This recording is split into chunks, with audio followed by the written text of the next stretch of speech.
We are the American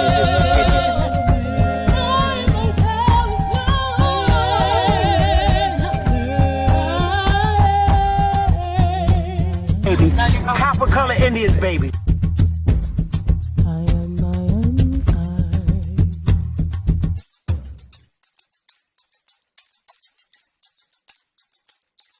A real Indian, American Indian is me, not from Africa. Remember that. African Americans here, but they recently moved here from places like Kenya, Ethiopia, Zambia, Zimbabwe, and Zaire.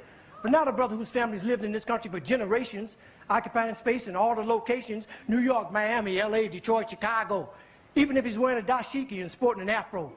And if you go to Africa in search of your race, you'll find out quick, you're not an African American. You're just a black American in Africa taking up space.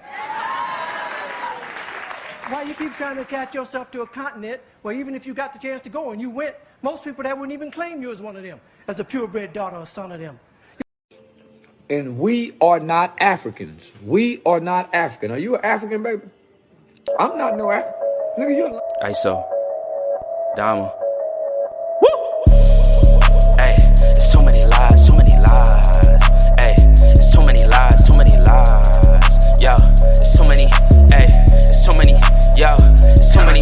Yo, there's so many lies. Look in my eyes, they know I'm the truth. They know that. Knocking them down every time I step in the booth. We ain't gotta lie, they know we the vibe, we living in proof. It's young conscious, shoot my life a movie, I live in a spoof. Ain't no sticking around, I'm on the move, I'm checking the deuce. Yeah, it's only us two, so you know we copping that coupe. We on the roof, smoking dope, look at the view. Yeah, we used to chill on the stoop, now we out here breaking the news. It ain't what you really could do, cause we ain't got nothing to lose. We ain't switch side with no cruise, we just stayed out of the loop. Now we out here letting it loose, every shot we took it was swoosh. Gotta get it, ain't no excuse, ain't left to prove. Hey, yeah, hey, there's so many lies, so many lies. Hey, there's so many lies, so many lies. Yo, there's so many, hey, there's so many, yo, there's so many.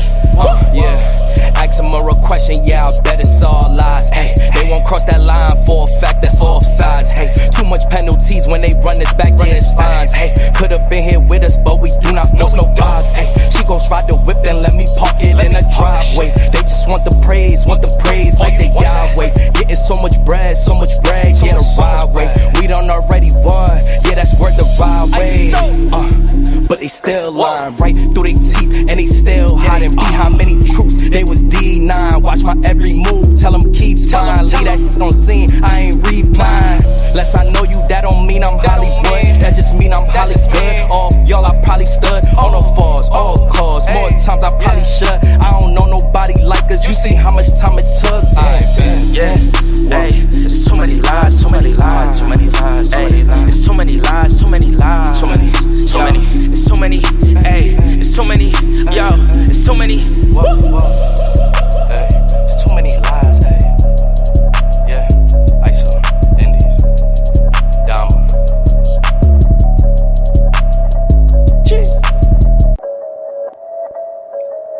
ISO, Dama.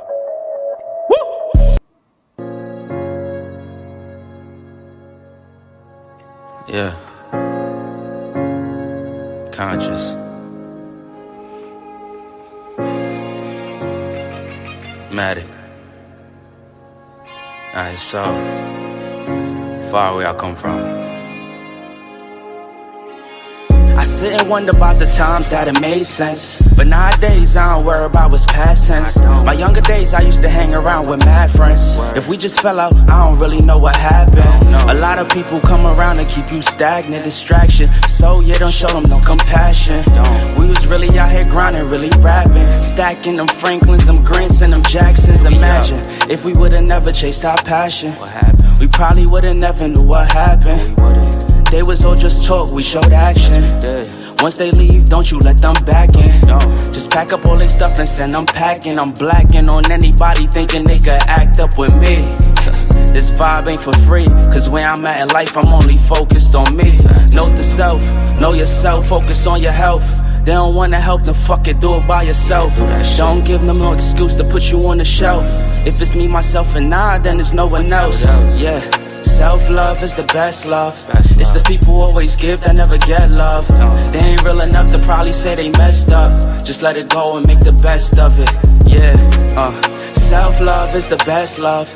It's the people who always give that never get love. They ain't real enough to probably say they messed up. Just let it go and make the best of it. Love yourself. Yeah, practice what you preaching, but clearly they not practicing entitlement and pride. Yeah, those two things they factor in. Spiral out of control just from all the bantering. When they accustomed to talking behind your back with all that chattering. I remove myself before I abuse myself. Talk about self-love, but you gotta do it yourself. Yeah, I won't act too good for no help. We all healing now. Said some things about me that ain't true. How you feeling now? Even at my lowest, they tried to find a way to bring me down. Big y'all up for years, ain't talking just the brand or the sound. I don't throw things around, I do it from the heart proud. Mama just wanna see her sunshine, removing them dark clouds. Yeah, self-love is the best love. It's the people who always give that never get love. They ain't real enough to probably say they messed up. Just let it go and make the best of it.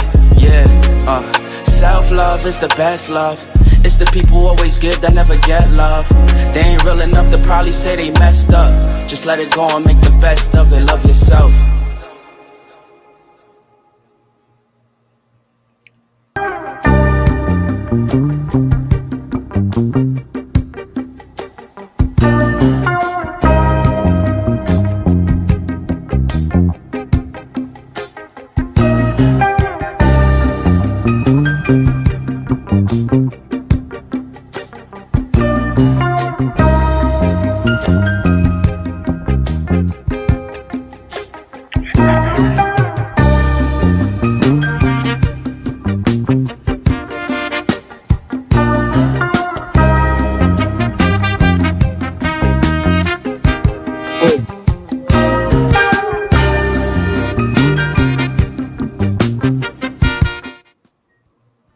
Hey, y'all. Hey, I know I'm looking that way. That's because my screen is over that way. So I look kind of crazy when I keep looking that way. It's because my master screen is over there. And I got to use my brain to figure it out. Probably going to have to switch screens. So, not today, though, because I want to share. Shout out to everybody in the chat room. I'm looking this way because my master screen's over there. How y'all doing today? I know everybody's good. Hey, Lady Moon, Straight Smoke, Turney Furlough, Straight Smoke. Hey now. Hey y'all. Everybody watching. Everybody on Twitter. Big Dog Philly OG. Hey, Smoke. Hey. Hey, Smoke Signal. Oh man, y'all. Copper Aborigines, hey, and everybody watching. I know folks are still trying to get in. Shout out to everybody that's watching. I know a lot of my political colleagues are watching. I know this for a fact. I love you all. I truly do. I know sometimes you cannot join me on the panel because of your political status, and that's certainly, it's certainly, understandable, but there will be a time when you will just be able to openly, maybe today will be that day, you will be able to openly join me on the panel.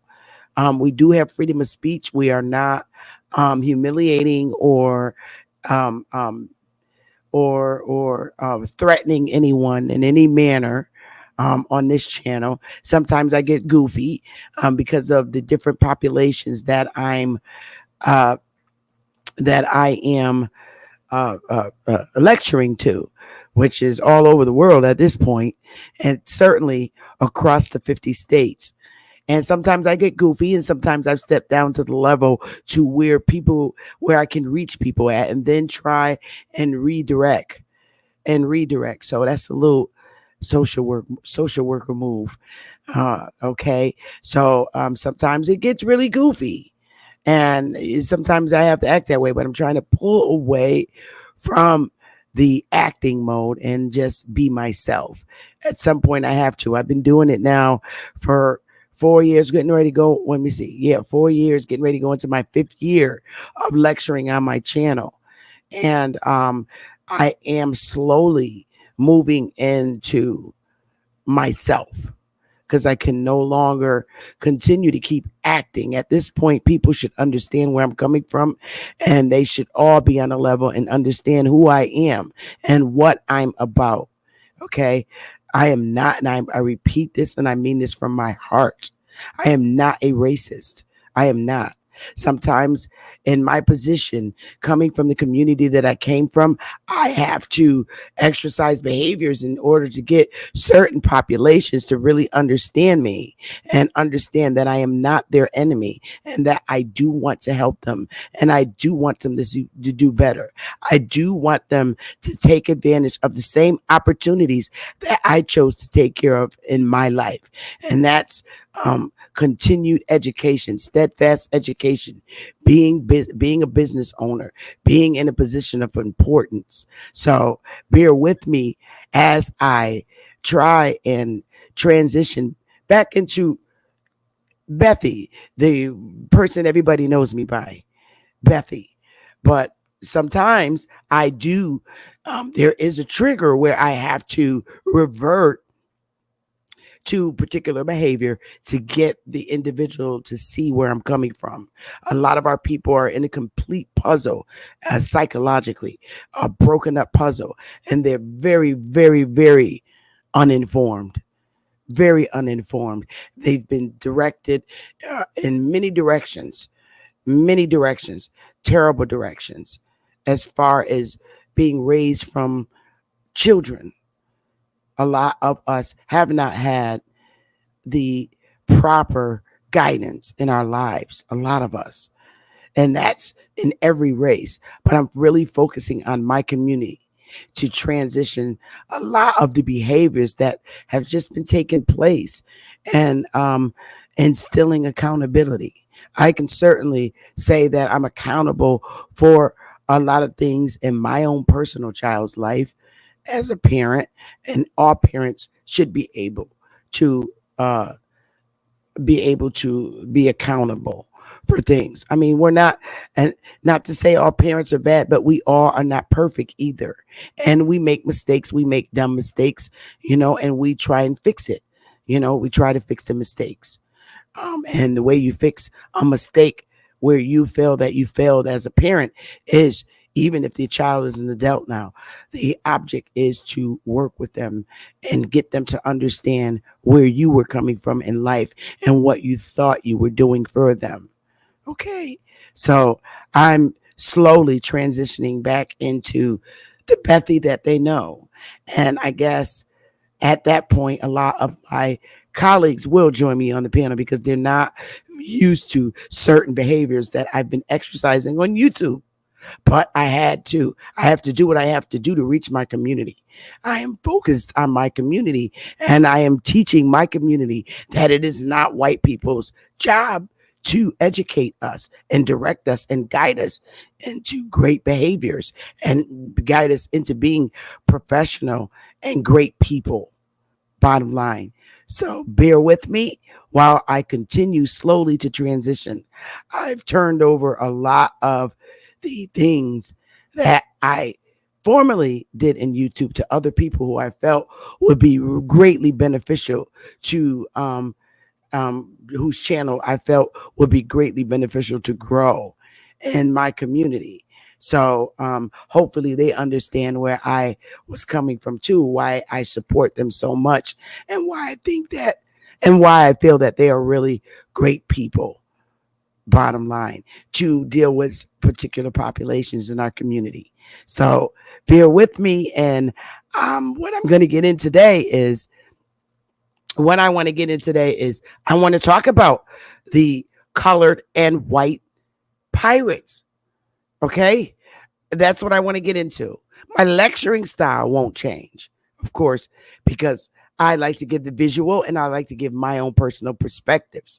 And at the end, everyone's able to come up and join me and give me their perspective of particular times. But we're going back to as early as the 1650s, where behaviors that go on today have been going on as far back dated to the 1650s in this world.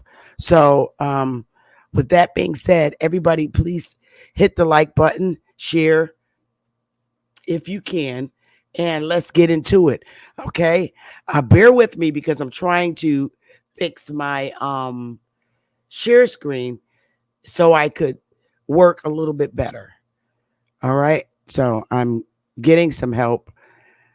So let me just bear with me, you guys. Let's get into it now, right away. Okay, where are you? I'm gonna try and do this. I think it's this. Ooh, ooh, ooh, ooh, ooh. Oh boy.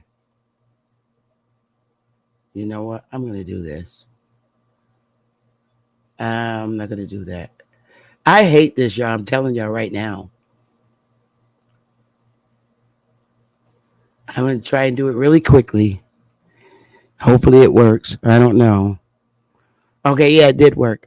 Okay, so I'm gonna start. We're gonna start, and it's gonna be a lot of reading. I can tell you right now. This particular segment will be September's no October. I'm ahead of my time with my newspaper edition. This will be October's issue. See, I'm ahead of our cartoon writers and the other folks that's going to be part of contributing to the newspaper. So I'm way ahead of myself. So let's get it in. We're going to talk about black and white pirates. And it's going to be some reading, a lot of reading. What I need you to do is to pay close attention. These articles are written by other people, and I just thought they were great articles to read. And I'm going to read it. Okay, I'm going to read the articles and the information that I found, okay, from museums and things of that nature.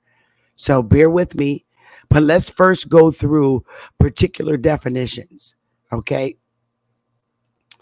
Okay. So pirates, according to the Noah Webster 1828 dictionary, a pirate is a robber on the high seas, one that by open violence takes the property of another on the high seas. In strictness, the word pirate is one who makes it his business to cruise for robbery or plunder, or freebooter on the seas.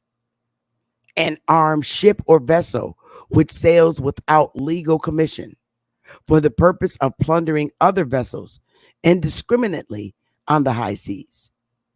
The most common usage in Australian slang for a man searching around for casual sex, as in on the pirate, or the verb to pirate. It also has been used to describe a pimp who steals a prostitute from another pimp. Or more recent slang usage is a fictitious sect act called the pirate or the angry pirate. Okay? So those are slang words too, pimps.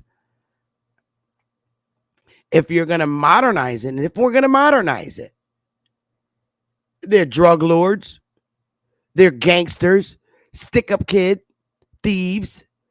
They do raids, they're bandits, robbers, just uncivil behaviors, literally uncivil behaviors. It's the behaviors that we as a people here on this landmass are not too happy with. So there's a separation of people. And the color, look, this is not about color. Color is not a factor. You have civil behavior and you have uncivil behavior. When the United States was so-called created, it was based on wanting to establish civil behaviors. And when we hear of the daily killings, the daily robbings, the daily everything that is just not civil, it's pirate behavior. Pirate behavior is what it was called way back then. 1600s. Today, they have many names: piracy, drug lords, gangsters. Drug lords, you have, do we not have, I'll use modern language, Indian. We like to identify as who we are. We have Indian drug lords, aka black drug lords. We have white drug lords, the mafia. Let's keep it a buck. We have gangsters all over the United States, and they're all different races. You have white gangsters, Asian gangsters, uh, gangsters that look like me, stick up kids, both male and female, thieves. Any thief is a pirate, period, point blank. That's pirate behavior. Raids, you got drug dealers that do raids, okay, and take other people's drugs to conquer their territory, guns, weapons, everything. Bandits, that's the same thing. Robbers, it's all uncivil behavior, and there's no stamped race on it. Bottom line. Everybody with me, give me a 1.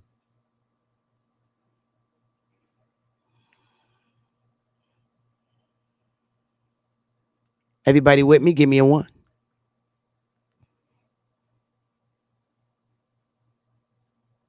Good, good, good. All right, let's move on. Corsairs. It's a pirate. These are other words for pirates. One who cruises or scours the ocean with an armed vessel without a commission from any prince or state to seize and plunder merchantmen. Same shit done on the water, same shit done on the land. Bottom line. Buccaneers. They're pirates. Originally off the Spanish American coast. European pirates. Uncivil behavior. Privateers.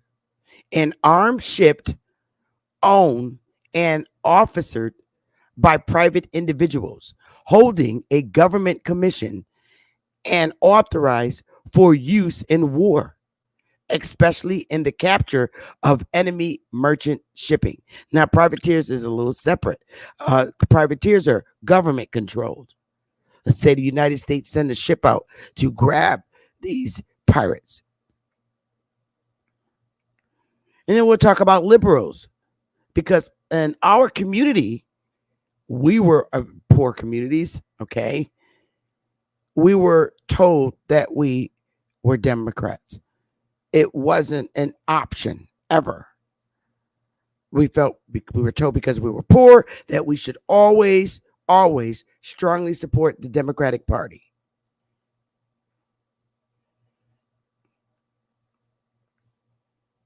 Even though many of our ancestors in the South were Republicans, were the Republican.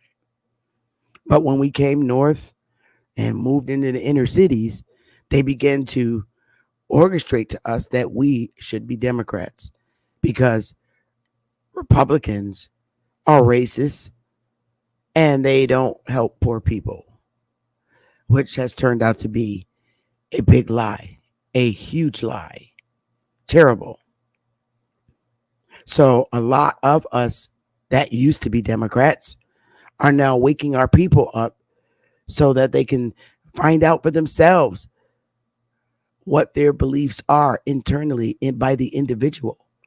No one should tell you what party you should be. Whatever you feel internally, you will then know the individual you are.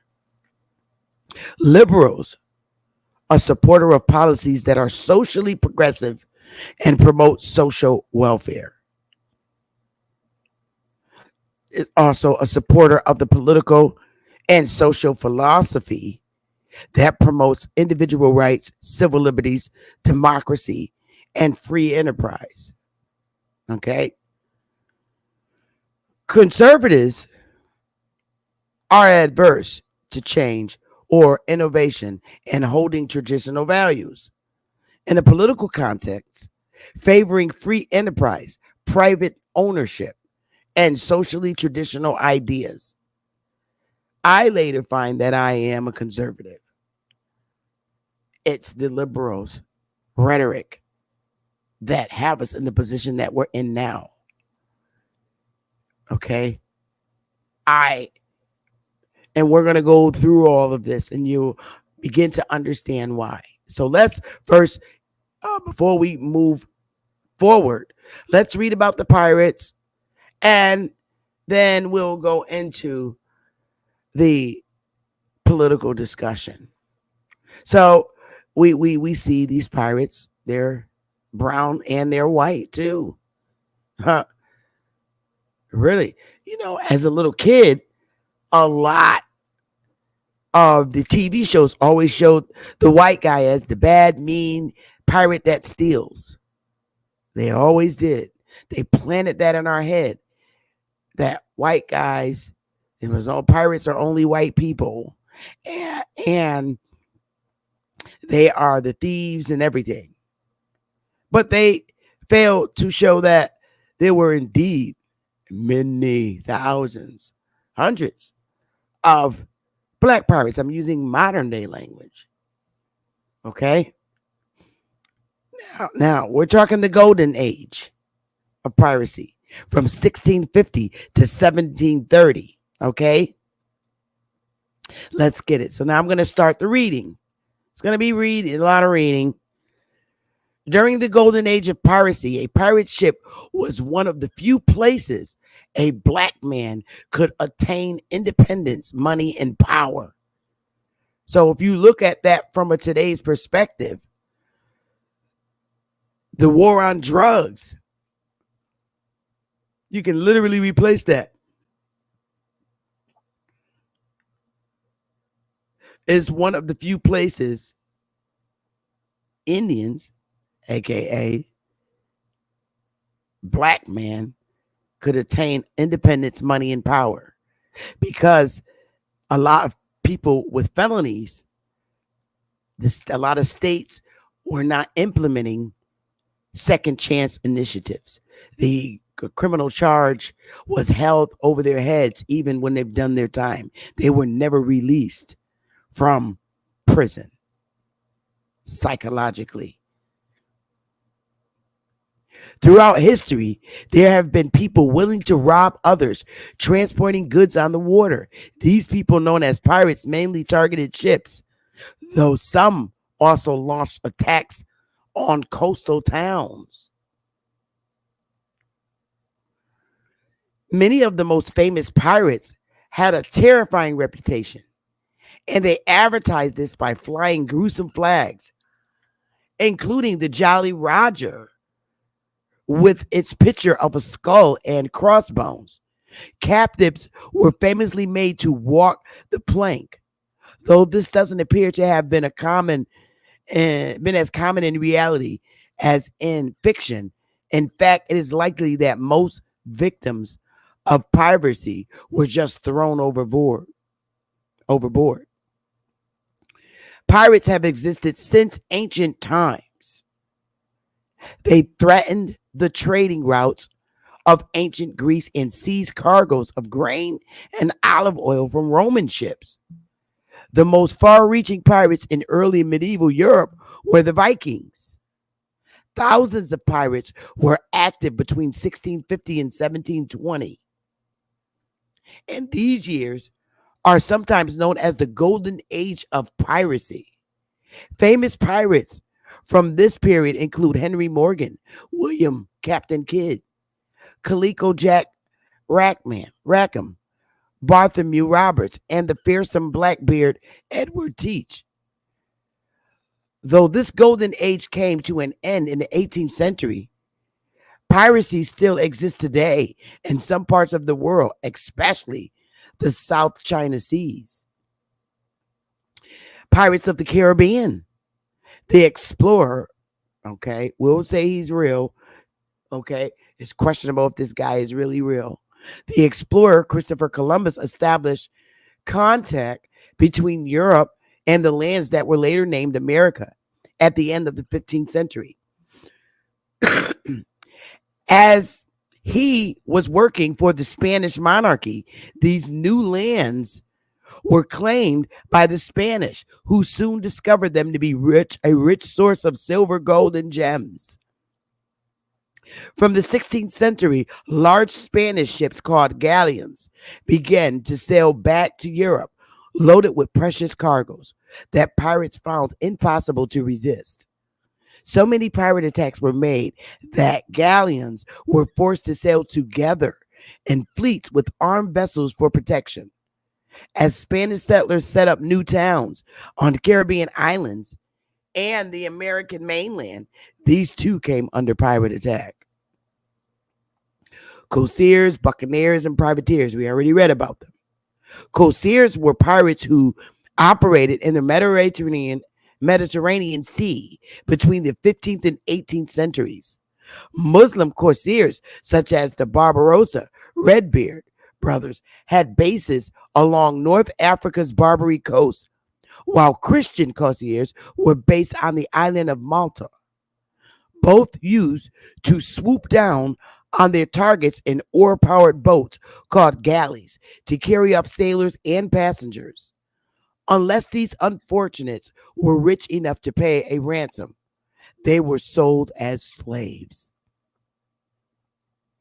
Buccaneers lived on the Caribbean island of Hispaniola and its tiny turtle-shaped neighbor, Tortuga, in the 17th century. At first, they lived as hunters, but later the governors of Caribbean islands paid the buccaneers to attack Spanish treasure ships. Although raids began in this way, with official backing, the buccaneers gradually became out of control, attacking any ship they thought carried valuable cargo, whether it belonged to an enemy country or not. The buccaneers had become true pirates.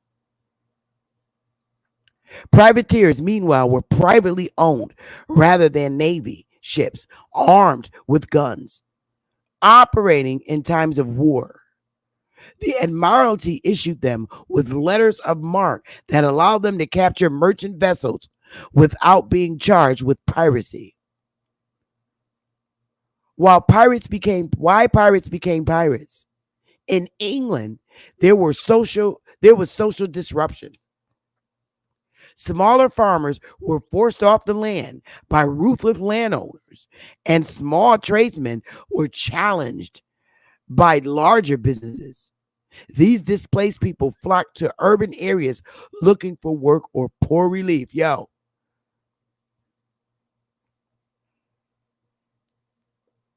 In London, now when you read this about England, because we are New England, but this is exactly what happened in New England. And this is a fact. This is a fact. In England, there was social disruption. Smaller farmers were forced off the land by ruthless landowners, and smaller tradesmen were challenged by larger businesses. These displaced people flocked to the urban areas looking for work or poor relief. And this is exactly what happened on the mainland here within the boundaries of the United States on the mainland. This is what happened to a lot of Southern farmers. Lots. In London, especially, there was overcrowding and unemployment, and funds for the poor could not meet the need. People had to shift for themselves. Distressed people weren't simply worse off. They had no hope of making a better life. Piracy tempted poor seamen because it offered them the chance to take more control of their lives. Listen to this, y'all. Piracy tempted poor seamen because it offered them the chance to take more control of their lives. This is literally what happened in our hoods. Because we were sheltered people, we didn't get out too much, we were poor, and we were just uninformed. And a lot of our men who've done so much time in prison were tempted by the drug trade. And it offered them, it did, because they couldn't get jobs in businesses because of their criminal past. The drug war tempted them, and it became uh very helpful. It fed them, their families, bought them cars, homes, everything they would want if they had a job. It offered them a chance to take more control of their lives, but the consequences are just overwhelming. We all know that. In an age when few people traveled and young men might have to work 7-year apprenticeships before they could make an independent living, many were tempted to go to sea anyway, though the life was a tough one. I don't know why that's there. Adolescents who longed to escape could get a job on a sailing ship before they were fully grown. Agility was needed as much as brute strength. Yet ordinary seamen toiled for the modest wages and were subject to strict discipline. In contrast, piracy not only offered them a chance to get rich quick, but also a rare opportunity to exert a degree of power over others. This is the same thing that drugs do in our community. Lots of drug dealers have gotten rich. Some were used sense and got out and became millionaires and billionaires, and in the music business, there you can name it. Some black pirates were fugitive slaves. Others joined pirate crews when slave ships were raided. Most movies and media do not portray the racial makeup of pirate ships correctly. It is estimated that up to 1/3 of the 10,000 pirates during the golden age of piracy were black.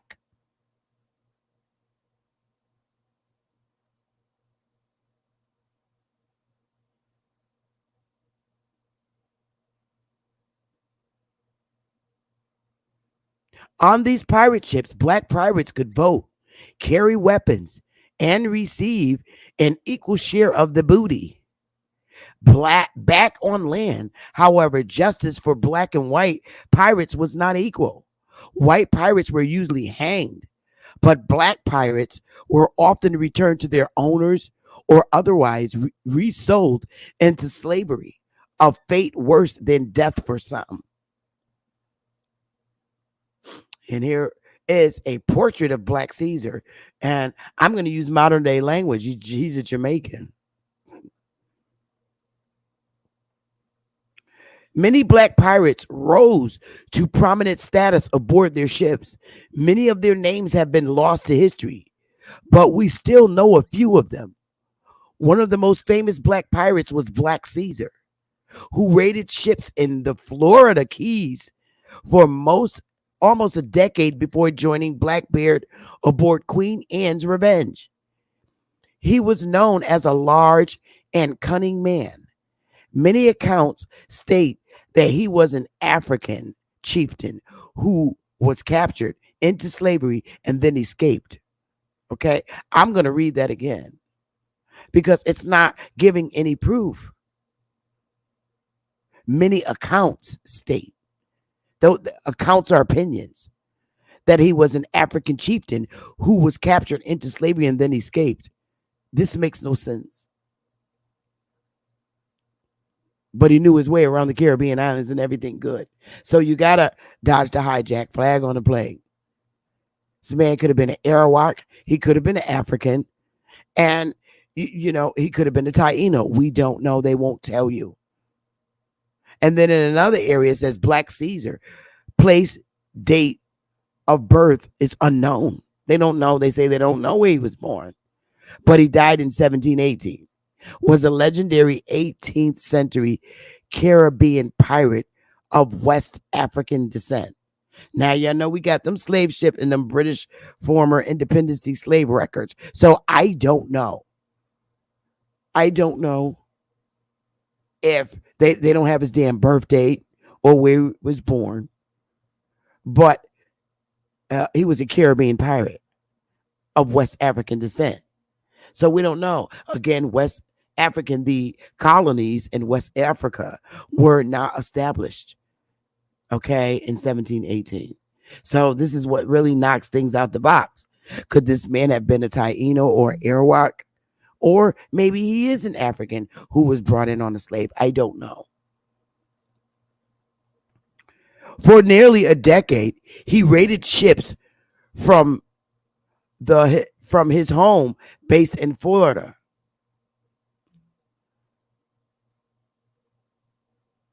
And later served as one of the infamous pirate Captain Blackbeard. Edward Teaches, head crewman on board the Queen Anne's Revenge. Caesar was one of the few surviving members of the Blackbeard's crew following his death at the hands of Lieutenant Robert Maynard in 1718. Caesar's Rock, one of the three islands located north of Key Largo, is named in his honor and is the site of Caesar's original headquarters. Then the guy goes on to saying he first heard of Black Caesar when he was a child after meeting an older relative who named his large dog Caesar. Actually, it was a huge dog. He had at first assumed he named the dog after Julius Caesar, the Roman emperor. One of his cousins later corrected him and told him he was named after Black Caesar, the pirate. Years later in college, he got into a discussion with some black friends about the blacks exploitation flick Black Caesar. They didn't know the name had come from the pirate, so he looked them up and showed them. During the golden age of piracy in the late 1600s and early 1700s, a pirate ship was one of the few. Okay, we already went through that. We went through that. Okay. We went through that. It's just like a complete duplicate. So we're gonna move it down to where we need to go. Then they had a second Black Caesar was born, Henry Caesar. He was born a slave on the island and as a young man worked in a lumber yard.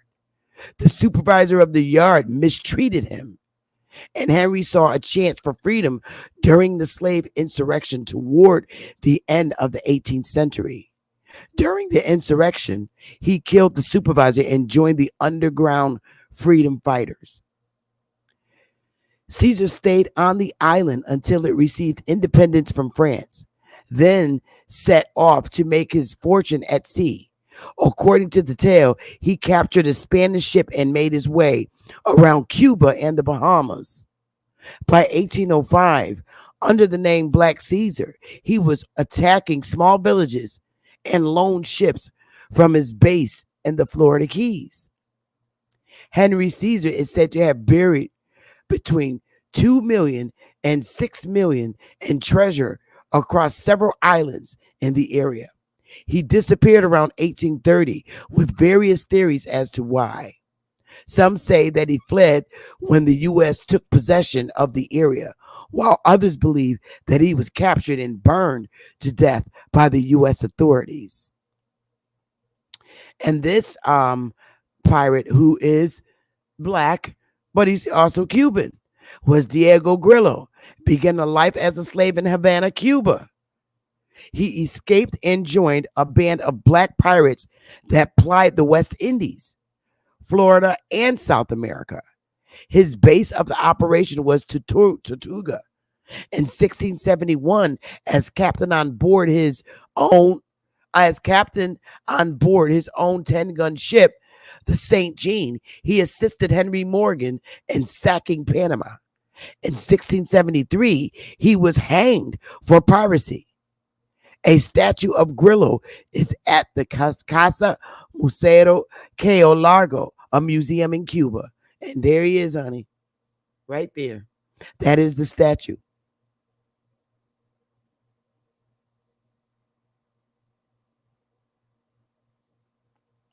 Peter Cloyes, a slave, became a pirate after Captain Edward Davis took him from his owner. They became close companions and went on pirating expeditions in the Caribbean. And that's a West African flag for Peter Cloyce, flying a West African flag. Juan Andres, also known as Andresote, led an insurgent group of runaway slaves and Indians and pirated off the coast of Venezuela. That's the Venezuela flag. Okay, and there's a statue at the St. Augustine Pirate and Treasure Museum in Florida. Okay, so I'm going to stop that there for a moment, just for a moment, guys. Okay, and do a share screen. I thought that was quite interesting, a quite interesting read. So now we're going to move into the political part that I really wanted to get into. So the first thing we're going to look at is President Trump's this speech at the RNC, but he didn't really speak. But however, seeing him come in, and then we're going to listen to Tim Scott's message. Okay, there was his Secret Service was upgraded to the point where he couldn't speak at the convention, but he did walk in. So we'll look at that, and then we will look at Tim Scott's message. And I am like totally in agreement with Tim Scott's message. So let's get it, you guys. Oh, where did it go? Okay, so where is my, oh, here it is. Bada bing. So we'll listen to this one first. And this is fair use. I am not monetizing and I do not own the rights to be PBS News. But I love this. So let's get it. I think it's sharing. Yes, there it is. Okay, so let's go, you guys. The next gentleman, please welcome the next president of the United States, Donald J. Trump.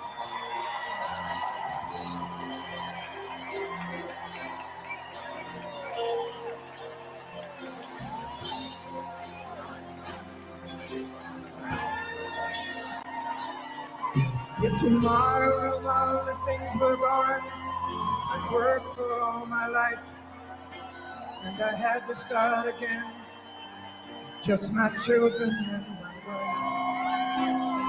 wife. Thank my lucky stars to be living here today, because the flag still stands for freedom, and they can't take that away. And I'm proud to be an American, where at least I know I'm free. I won't forget the men who died, who gave that right to me. And I gladly stand up next to you and defend her still today. 'Cause there ain't no doubt I love this land. Sing it! God bless the USA.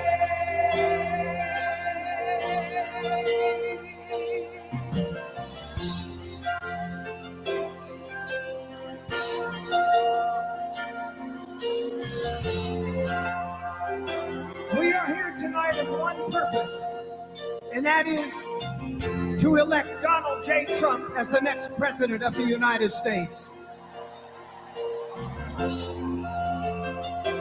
He is here tonight to show his courage, his defiance against somebody who tried to kill him. You will not take this man down. He has the courage, the strength, and he will be the next president of the United States.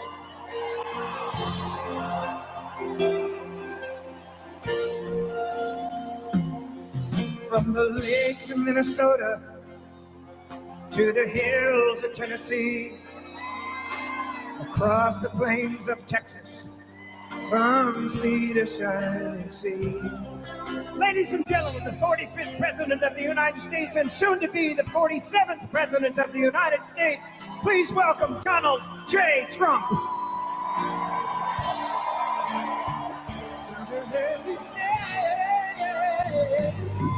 Oh, and I'm proud to be an American, where at least I know I'm free. And I won't forget the men who died, who gave that right to me. And I gladly stand up next to you and defend her still today. 'Cause there ain't no doubt I love this land. God bless the USA.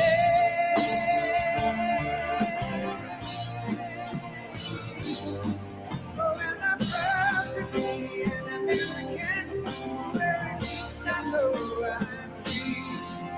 And I won't forget the men who died, who gave that right to me.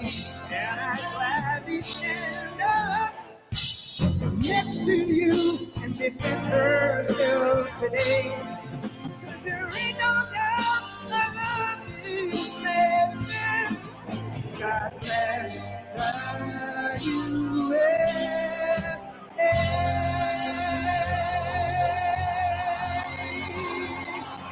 Mr. President.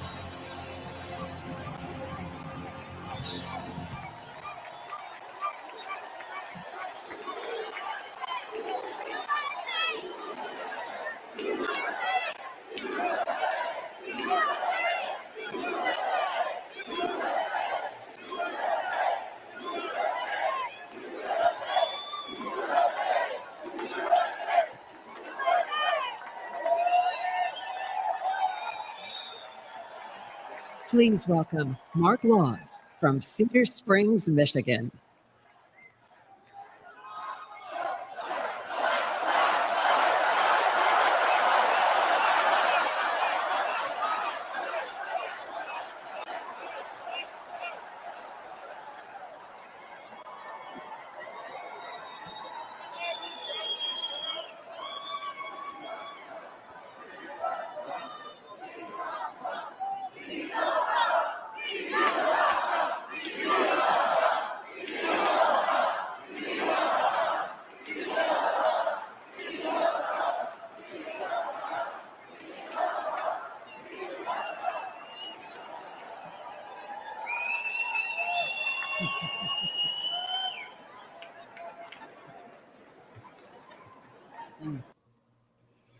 Okay, so I felt that was completely emotional.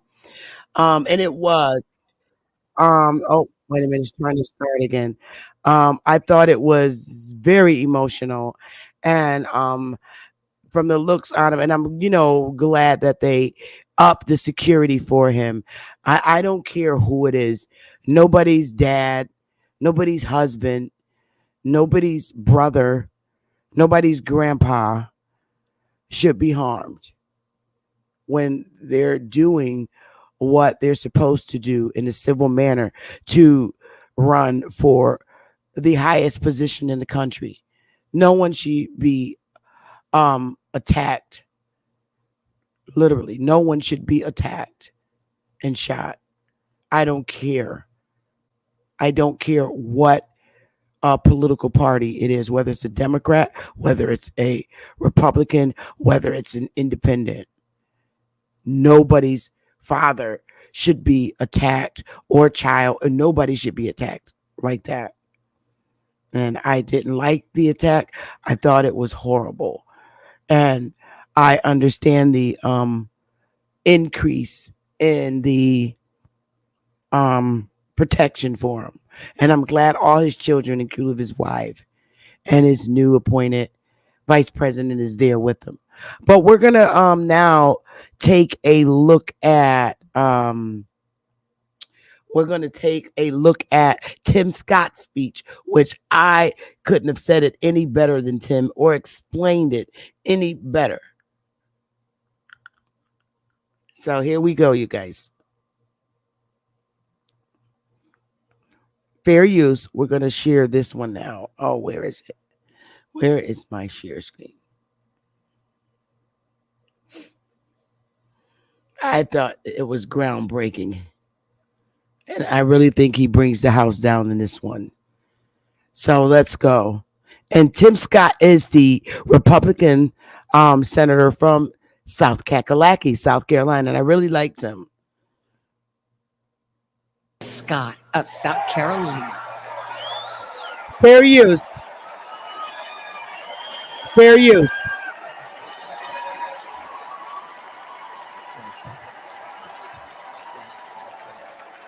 Wow. Wow. Wow. Wow. Thank you so much. Thank you. Hello, Milwaukee. Are you ready for 4 more years of Donald Trump? Oh, me too. Listen, if you didn't believe in miracles before Saturday, you better be believing right now. Thank God Almighty that we live in a country that still believes in the King of Kings and the Lord of Lords, the Alpha and the Omega. And our God still saves, he still delivers, and he still sets free. Because on Saturday, the devil came to Pennsylvania holding a rifle, but an American lion got back up on his feet and he roared. Oh yeah, he roared.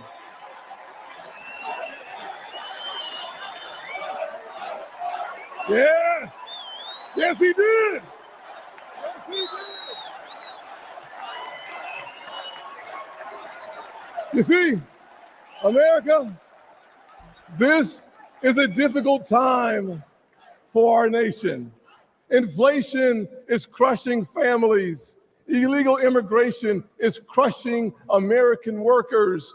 Failing schools and victimhood culture are crushing our poorest kids. And the weakness of the commander-in-chief has invited world wars all around our world. Joe Biden is asleep at the wheel and we're headed over a cliff. We hear despair in the voices of a millennial couple raising 2 kids in a 1-bedroom apartment because they can't afford a house. We see pain on the faces of Gold Star parents because their commander-in-chief, Joe Biden, literally forgets their son died in uniform on his watch. America, we deserve better.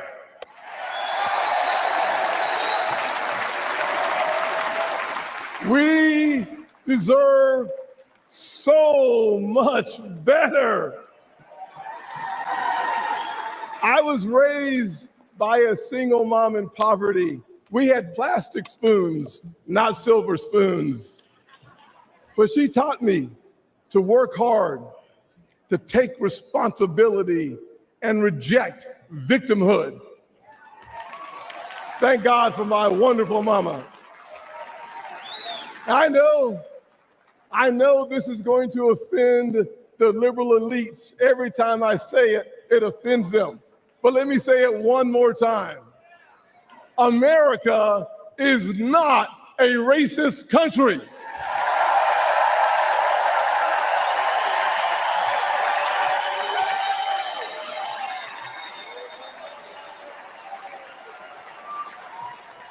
No, we're not. But if you were looking for racism today, you'd find it in cities run by Democrats. Say that again.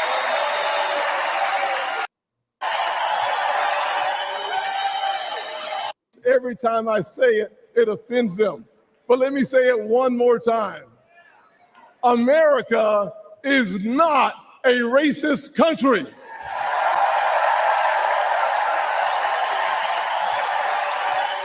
America is not a racist country. But let me say it one more time. America is not a racist country.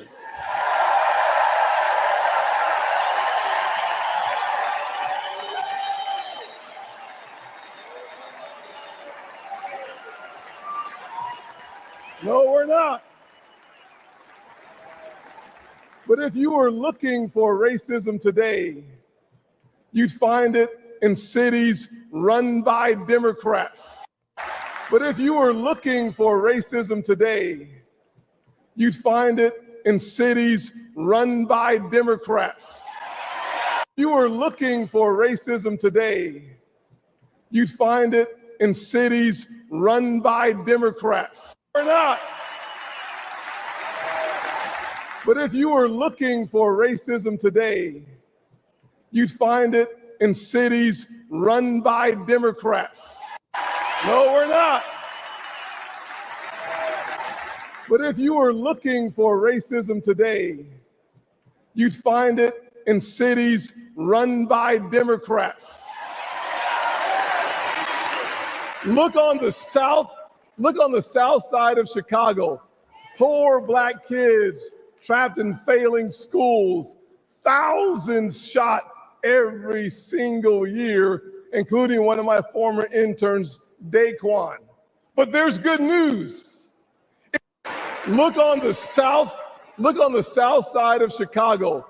Poor black kids trapped in failing schools by Democrats. Look on the south side of Chicago. Poor black kids trapped in failing schools, cities run by Democrats. Look on the south side of Chicago. Poor black kids trapped in failing schools, run by Democrats. Look on the south side of Chicago. Poor black kids trapped in failing schools, run by Democrats. Look on the south side of Chicago. Poor black kids trapped in failing schools, thousands shot every single year, including one of my former interns, Daquan. But there's good news. It's conservative values that restores hope. It's Republican policies that lifts people up. I partnered with the greatest president of my generation, President Donald J. Trump. But there's good news. It's conservative values that restores hope. Daquan.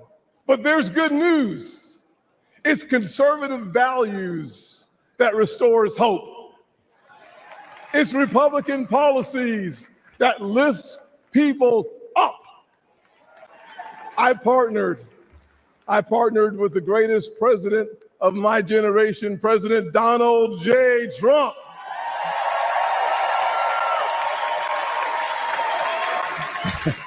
On the biggest tax cuts ever for working people and single moms, and opportunity zones for neighborhoods that need them most. But Joe Biden and Kamala Harris, they give illegal immigrants free hotel rooms while our veterans sleep on the streets. But Joe Biden and Kamala Harris, they give illegal immigrants free hotel rooms. But Joe Biden and Kamala Harris, they give illegal immigrants free hotel rooms. But Joe Biden and Kamala Harris, they give illegal immigrants free hotel rooms while our veterans sleep on the streets. Disgusting. Disgusting. Trump secured our border once, and Donald Trump will secure it again. Donald Trump will secure. Disgusting. Disgusting. Trump secured our border once, and Donald Trump will secure it again.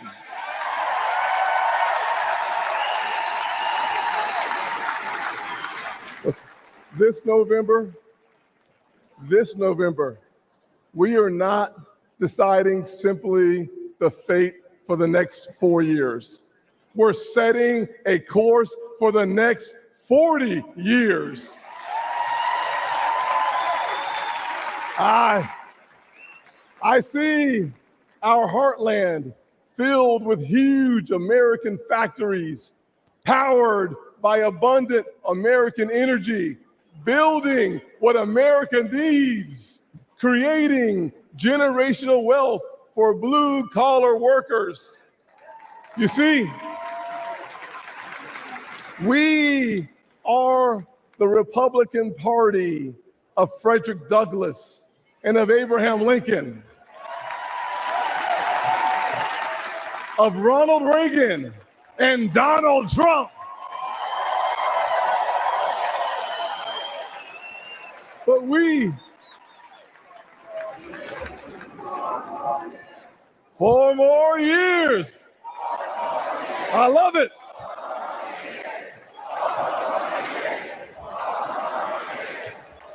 Awesome. We are not simply the party of our leaders. We are also the party of a young woman in Wisconsin taking over her family farm, an Hispanic father working 16-hour days in Nevada, and a Black teenager in Philly starving for opportunity.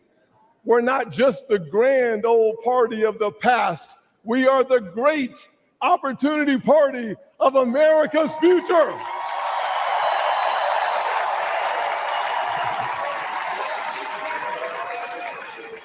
And there's only, hear me clearly, and there's only one person who can make that vision a reality: Donald J.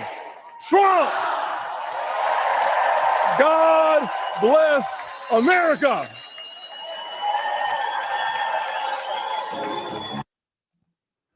Okay, so I can take that down and say this.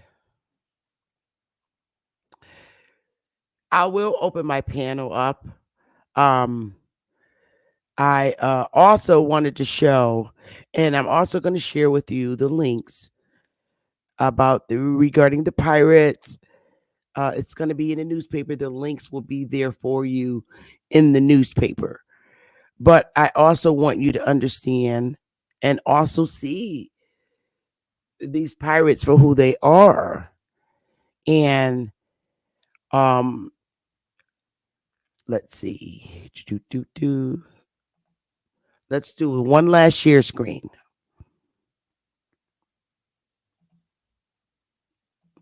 This is the website for all colonial trackings. And this is the website where you find all these pirates.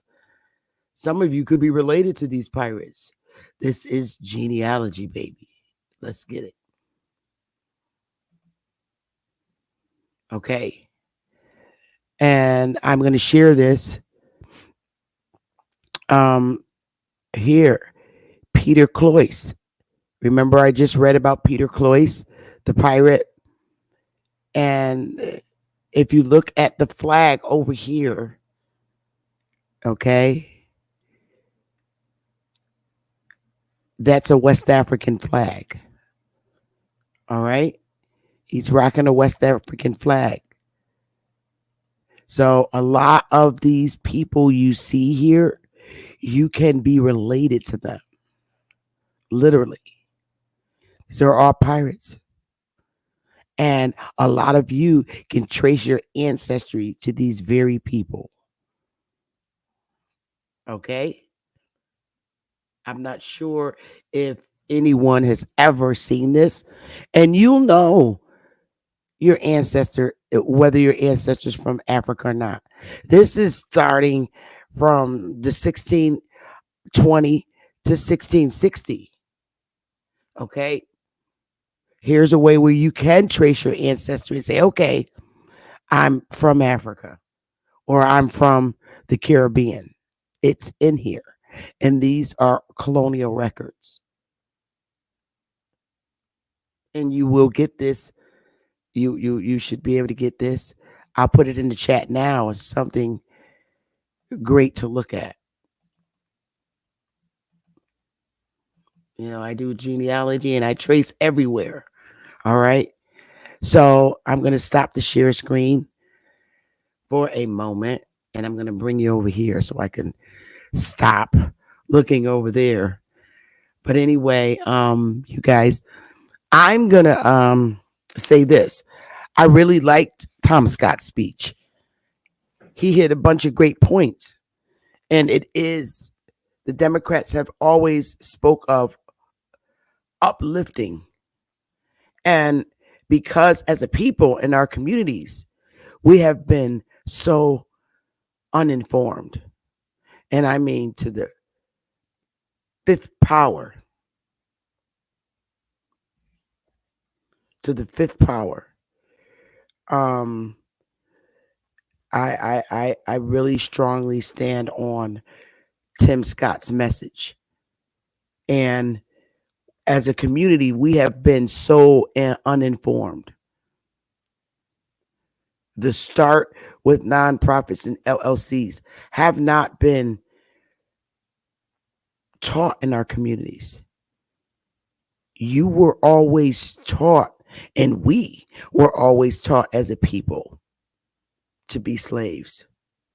We were always taught to fill out job applications and be competitive with other people. This is what we were all taught as a people, including white people. And therefore, when we do get jobs in these different corporations, these businesses, we look up to the corporate management to try and impress them as though they are modern day masters. We were not taught to open our own businesses. And oftentimes we would hear Republicans say, open your own business. Well, they were right, but they were not aware that we weren't aware that that's something we should do or could do. And when we were in business, they were burned down during Black Wall Street. But those times have passed away. And I find that owning your own business in the first place, everyone always really start is the nonprofits. Our people were not, that was not instilled in their heads under Democratic control.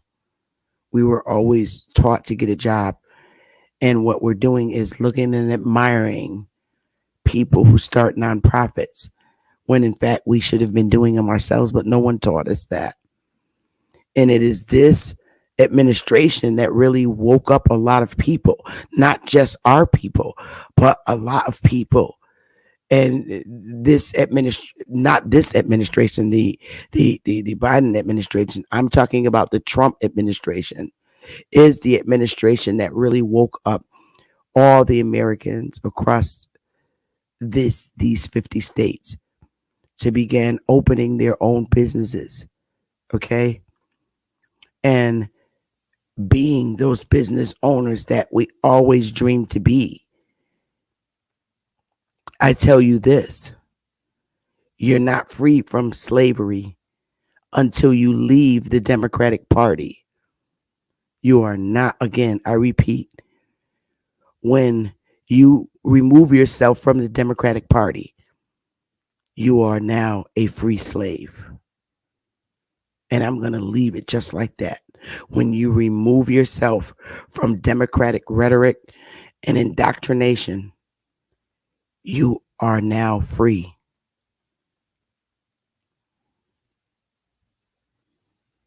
I can't begin to tell you this, but I will continue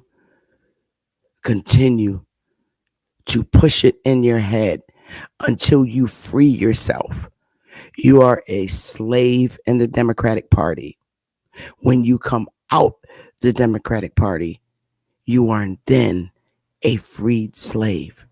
Because under the Republican Party, they teach you to start your own business. They don't pressure you to go out and look for slavery jobs in other corporations that the only reason why you get the job in the Democratic Party in a corporation is because they have to meet a black quota. They have to let you in. Who wants a job under those circumstances rather than being accepted in the job because of the content of your character and your educational credentials? It's always been quota. For many years, we've been the quota niggas when we get in powerful positions in the Democratic Party, in Democratic jobs. We've been the quota niggas. And we've always been slaves because our minds never have been freed to start our own, and we can do the same thing. We were never told this. But it was the Republican Party that's been trying to tell us for so many years. And that's a fact. I didn't learn it until I freed myself from being a slave under Democratic rulership. I didn't know until I was 50 years old that I was still a slave. It doesn't matter how many degrees, or even when I get ready to receive my doctorate, which I'm getting soon. It doesn't matter how many degrees I have under Democratic power. I am still the quota nigga that's passed over. And that's fine. But I freed myself from that. I freed myself from it. And I'm now taking on the rhetoric and advice of the Republican Party. Do it yourself. Get it yourself. So that's where I'm at. But I hope that I could catch someone in their 20s, in their 30s, in their 40s to free themselves from slavery under Democratic control and go for your own. Opportunity is out there, and it's our job. Someone like myself, it's my job to teach my uninformed community. It's my job. It's our job. And I will not stop. No, I'm not a senior citizen yet. No, I'm not a boomer. But I still have enough strength and wisdom and understanding to help free my people from slavery. And that's what I'll do. Under the Trump administration, we're allowed to free ourselves from slavery. And to me, slavery, for as my life stands, I've always been a slave. And I freed myself. When I left the Democratic Party, I left the slave plantation, the slave-minded plantation. And I'm working at my age on doing the things that I wish that I had the knowledge and understanding to do over 30 years ago. But it's never too late to be a free slave. So with that being said, I'm going to play one song and take a ladies break, as I always do. And I'm going to pin the link to the panel. And I would really like to hear your opinions on, your feelings and how your life has been under the Democratic Party. There will be no arguing. It'll be professional. And I hope that I inspire someone to free themselves. So I'm going to take a little break. I'm going to play a song. I'm going to put the link in the chat. And if I'm not here to let you on, just sit tight in the back. I am taking a ladies break. And I'll let you right up as soon as I come back. So let me pin this to the top. And I'm going to play a little song. And I'll be back, you guys.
Okay, thank you everybody for your patience.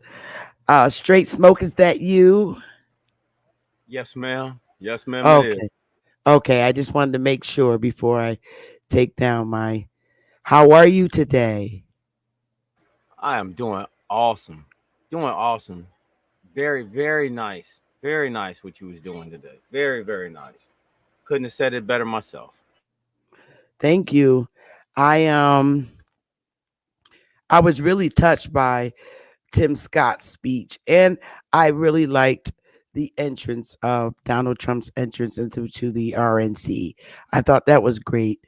Um, I I I really thought that Tim Scott was spot on with his analogy of the democratic policies and things of that nature and conservatism. Um, I showed I did this segment because I wanted everyone to see why pirates became pirates, um, why they did the things they did, and why they didn't stop because they were in too deep. And I just thought it was very interesting. And I do see that the I do see oh, I don't know why this is not working. I did see that it's the same. I was able to see that piracy is the same thing as uncivil behavior and the behaviors that we see in our communities and with our men. And not to say that it's just piracy is just stricken to our people in our communities across the 50 states. I, was able to say, show that piracy has no color because we have the mafia, we have the drug lords, we have white drug lords, we have Aboriginal drug lords. In our community, it's most of our men with criminal backgrounds and felonies, and they are just not given second chances. Okay. So pirates felt the same way. They reverted to what can get them money: robbing, stealing from people, raids, all those different behaviors. And those are the same behaviors that what is modernized to be on the dry land with um, the drug killings, the gangs in our communities, the daily killings, the behaviors of our people, the prostitution, the pimping, the human trafficking. It never stopped. So if you're seeing it in the 1600s, you're still seeing it today. Piracy is piracy. They just changed the name to drug lords. And so, what are your thoughts on that? To be totally honest with you, Sister Bethy, the the clear cut thought for me is that what other way or means could someone sustain any kind of power in a region that they were living in? They had to gather a group of people. One, I'm not gonna say one man because it's not never one man. It's always the equation of dedication. But to acquire power, strength, wealth, in those times, you would have to do what you're saying because it's a dog eat dog world at that time. Starvation. Let's look at the first thing that can fall on any civilization if really rendered in a raid during those times. I want to keep a lot of things in perspective, but at the same token, I understand what you mean. You're just seeing the evolvement of that mindset. Now, in today's times, if you want to look at it in piracy, I'm gonna be I'm not gonna keep holding my tongue all the time. But the real thing is that I think everybody should be suing Google. That's invasion of privacy. How they got you on Google Maps? How? How? Seriously, zoom right in on you. That is piracy. That's invasion of private in the gate. They say, oh, okay, for you that lives on the ground, oh, you know what you can do? You cannot film the public without their consent. You got to let them know that they're being filmed. You got to let them know when they come on this grounds, you're being filmed in the gate. But you have to let the law know that. Did Google ask anybody, could they take a picture of their house 24/7 at any given time? I don't think anybody got a letter in the mail for that. Usually it comes with a subscription. Usually. Well, I do know that the local municipalities, um, they do take pictures of home and put it on maps in their local municipalities, and that's a fact. That's how it gets on there. It gets on their maps, and their Who's that? maps are public information, and all homeowners know this. So if they're getting the information, it is public information. But It's for public information. for it to be a visualization of public information in that magnitude, I find it a very serious problem. It's been I going don't, on for yeah, because years. that's oh, I understand. I understand. Don't get me wrong, I understand. But nowadays in this way of vernacular, that's called doxing. That Well, is you have ser- to, you that's know called what you have to doxing. do. You have to write your local municipalities. You have to write your mayors in the municipalities. You have to write them and let them know how you feel. You have to attend the town hall meetings in the municipalities and Yes. voice that and put it in writing to the local town manager, to the building official's office. You got to write these people and express it. And it wouldn't be so bad to get petitions from those that live in the same locality to sign a petition and express concerns for that. Otherwise, when you don't do nothing, it just goes on. And I totally concur with that. Just like have anybody heard about how AT&T got almost 100% breached? Yes, I did. You know what? I got a notification from Newsbreak. You Yeah. see what I'm talking about? Yeah. Almost 100% breached. Yeah. Your phone calls, text messages, 100, almost 100% breached. Yeah. Guess who's tied to that though? In that actual phone, Who? Google. Google. What is? Hold on, seriously. I want you to understand the operating system and the actual internet connection between the two. That is a tied system. Hmm. That's a tied system. That Yeah. phone won't work unless you putting in the information it requires you to put in. Yeah. That's a personal tracking device. Why did the U.S. military and all constituents of the armed forces stop wearing Fitbits? It was giving away their geological location. Yeah. I'm sorry. I'm sorry. But back to what I was saying about our community being uninformed and why a lot of our men revert to the behaviors that they revert to. And our men have been doing that for umpteen years. Umpteen years. Um, it is because of the chokehold from the Democratic Party. The Democratic Party put a hamper on our community, on our families, on our lives. When I learned, and it took me till I was 50, exactly 50 years old, to learn that I am still a slave and I've never been freed. But I Same. felt relief when I literally felt relief when I left the Democratic Party. I didn't realize the horrific damage that they've done to me, my community, and lots of people, no matter what That's, color they are. Yeah. it felt great to me to get out of family voting habits. Yeah. You understand what you I mean? Like, oh, you was Right. this is what you supposed to all that. Yes, yes. I had Yeah. an auntie that always used to talk like that. So Hmm. I understand the lineage of that practice because it's a practice. The only thing a Democrat does for real is absorb money and tell lies.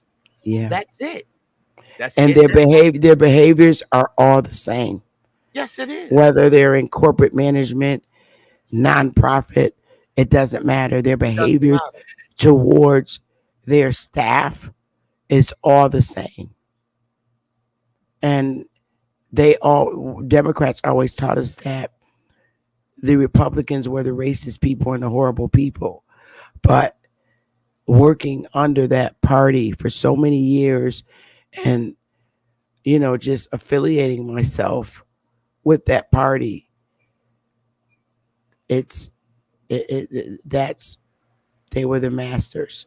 They were the masters I think I'm over gonna show my many age. people. I think I'm gonna show my age a little bit.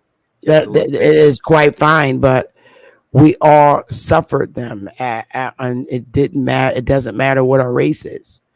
Correct. With Democrats, they have done a lot of harm, and they still do. No matter what level of position you're in, the upper management has always, and I hear this from a lot of my colleagues. The racism, it's just beyond repairable at this point. And if you don't leave the party, you're always going to be a slave. You are a freed slave when you leave the Democratic Party and move into a class of life where you create your own and be your own master again. Under the Democratic Party, you are not your own master.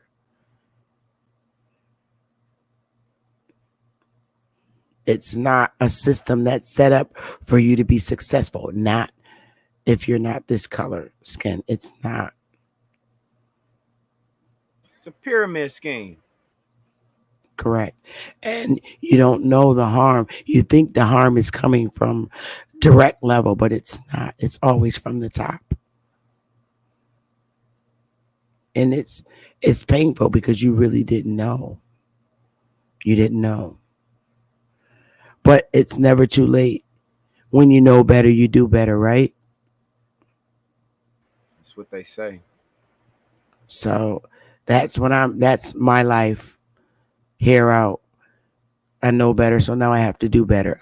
The number one thing is to teach my people that they can free themselves when they leave and remove themselves from democratic rhetoric, their promises, their lies, their racism, their hate.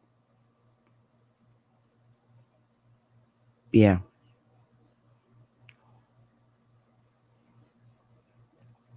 They have brainwashed us terrible. They did a job on us. But you know what? The one thing I could say about it, straight smoke, is karma. And it'll come and you'll be able to watch it. You don't even have to fight it back at this point. You just sit back and you're allowed to watch the karma. Their Bible, the Democrats' Bible says that they'll be unpunished even if they try to correct it and join hands. They're still going to be unpunished and you get to watch it. So, did you find anything else interesting with Tim Scott? Because I do believe them. They push what he said. Don't be a victim. It's not so. What Tim Scott said, the one thing that stood out to me is he was absolutely correct in what he said. If you want to go find racism, go to a Democratic city. That's all you have to do. That's all you have to do. It's the local towns and municipalities and state governments, Democratic controlled governments. It is. Yes. Yes. Now, it is not like that in red states. It is not. I stay in Kentucky and I got a blue governor. You know what I mean? Yeah. I see the forefront of a lot of things, and the most things that's starting to happen right now is that either you're a family first or you're not. Seriously, you can see the structures that be right now. You see the pyramid scheme as it sees fit in that party. You can see it. but you're seeing the restructuring of another. Right. I just got to be very clear on that. You see the same pyramid scheme you have been seeing for decades, but you're seeing the restructuring of another on another side. Just That's saying. fact. Not the That's the obvious. fact. That's the fact. You know, they have these systems that they try and set up, the Democrats, and this is just based on my life period with Democrats. They have these systems that they set up, these CHROs, these all these different organizations that are supposed to hear your side, and they're not there to help you. They're really not. They're not. They're never there. They're just there to collect information to see how much damage was done to you and see what your next move is going to be. They're not there to help you. They're all together in one caboose sink. And this is what they do. So the best thing to do is fold and move on. Fold and move on and help your community. Because what's done to us is going to be done to them, and we don't have to do anything to them. Nothing. It's already done to them. Sister Bethy, how can we sit back and allow or perpetuate the last 80 years to happen again? Well, the first thing to do is get our why people. will we do that? Well, we won't, because when you know better, you do better, right? When you know better, you do better. And one of the major things, and my goal, is to help free the slaves. Now, it's just not us brown folks that's slaves. We help free all the slaves. You don't know you're a slave until you actually free yourself. When you free yourself, you're going to know that your whole life you've been a slave. So you have to free yourself. And we have to teach people how to free themselves. That's how you get rid of the Democratic Party. Because now they don't have any slaves. Mm-hmm. We have to free ourselves. Mm-hmm. We become these uninformed people. And the only way that we are going to be able to help society is to help society free themselves from slavery. And when you free yourself from slavery, the Democratic Party becomes weak. They have no more slaves.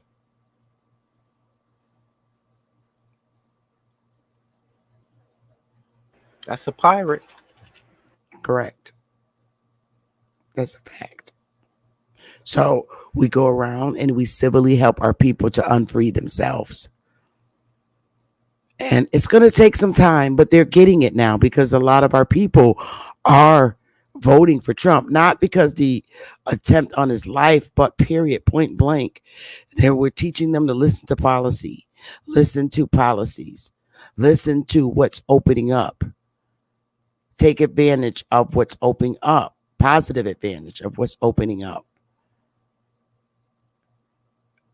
Yeah. We have to free the people, and we could do our best. That's all we could do is do our best. Hey, Sister Bethy, if I could real quick. Oh, you got it. Go ahead, honey. I just want to say to Cali girl in the chat, she said, once you free yourself, you still got to work on yourself and figure out how to build your wealth. You were hindering yourself and your wealth by putting more time into another entity more than yourself. That's correct. Once you free, you still got to work on yourself and figure out how to build your wealth. But that's not the biggest burden. I think that's the easiest burden because the opportunities we were not taught properly how to make ourselves wealthy.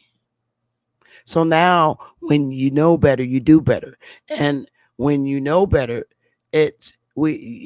I don't want to be the example in my community where I know and now I know and I learn and not share it, because the pirates in our community, okay, and I look at people like Jesse Jackson and the NAACP and the Black Caucuses. I look at them as pirates because they didn't share this information with us to free ourselves as a people in our minds and take advantage of opportunity. So I want to separate myself from them and actually and literally teach our people, which is what I do. I promote starting your own nonprofit because it's more entry level for you to get to where you need to go, or start your LLC. We have to help our people and get them, inform them on these things because they don't know. A lot of our people don't know. And the ones that do know won't teach you. And they've been selfish minded in that manner. They've been very selfish minded in that manner when it comes to um, our communities. And a lot of the people that we think are from our communities are really not. Once they're at a level so high and live in a community where it's prestige, they don't look down to help the people that look like them in our areas. So it's going to take people like myself and you to teach them, hey, no, no, no, no. Free yourself from slavery. Get out the democratic system.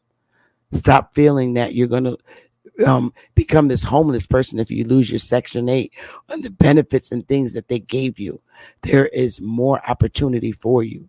They just don't know. We have to teach them because they're uninformed. And it's not other people's business to come and teach our community. It's our responsibility because we're the ones who know. We're the ones who freed our minds. So now we got to teach them how to free their minds from slavery. You got it. Sister Bethy, and I quote, "Hey, Jack, here's the deal. If you don't know whether to vote for me or the other guy, then you ain't black."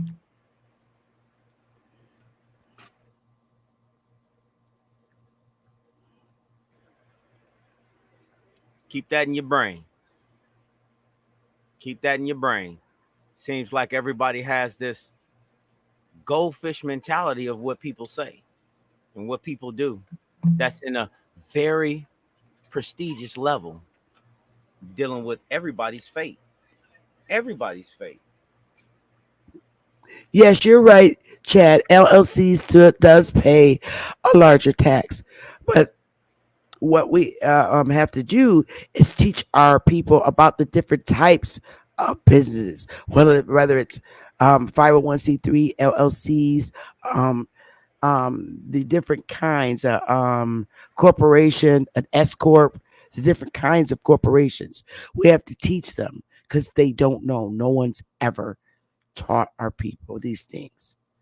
They don't know. So we're going to be busy. I'm too busy to debate on YouTube. Too busy. I much rather be in action mode.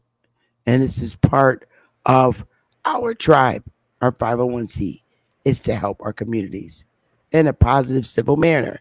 And these are the ways we have to teach them. Hey, Sister Bethy, Yes. did you know it was a guy that said that he was going to eliminate the payroll tax? Wonder who that could have been, right?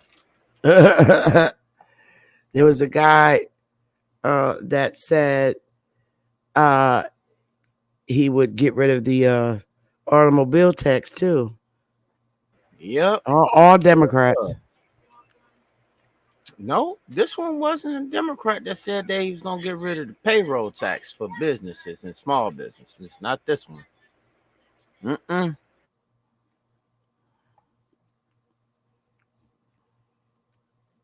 That would be awesome. Get rid of payroll tax. Yeah, well, because when you get rid of payroll tax, what is it? It consists of?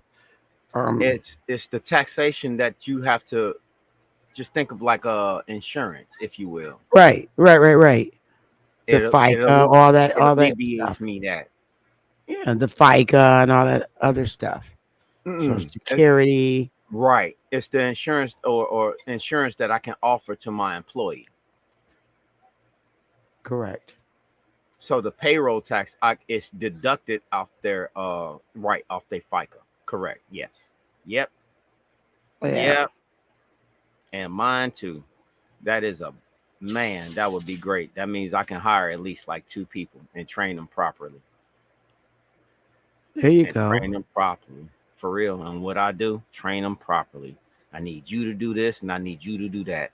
And I can pay you $15 an hour. Let's go. What I'm doing ain't hard.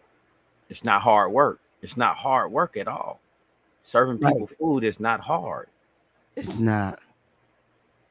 That's what I'm talking about. I'm gonna teach another guy how to operate a smoker first and foremost, and then I gotta teach another guy how to operate or do side work in my printing. I gotta do that as well. So I'm kind of I'm stretching myself pretty thin, and I just secured another location that I'm gonna use as an actual um, diner, and I'm still working on opening up this grocery store. So I'm seeing everything that I can do because of one thing. I left the plantation. I left the Democrat plantation. That's all it was. Now I'm not doing those things. Trying to tell you, it's eye opening.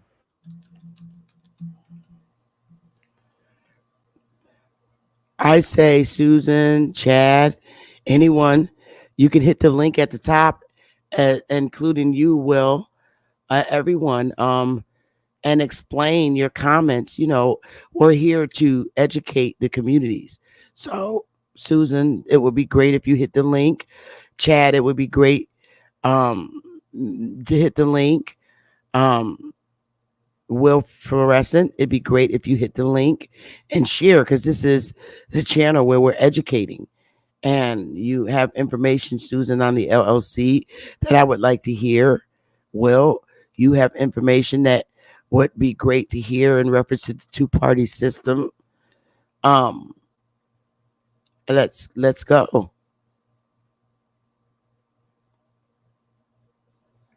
Um, Leonard Peel, um, you guys, it would be nice if you hit the link. It's okay. You don't have to turn your camera on if you don't want to, but it would be good to hear your thoughts.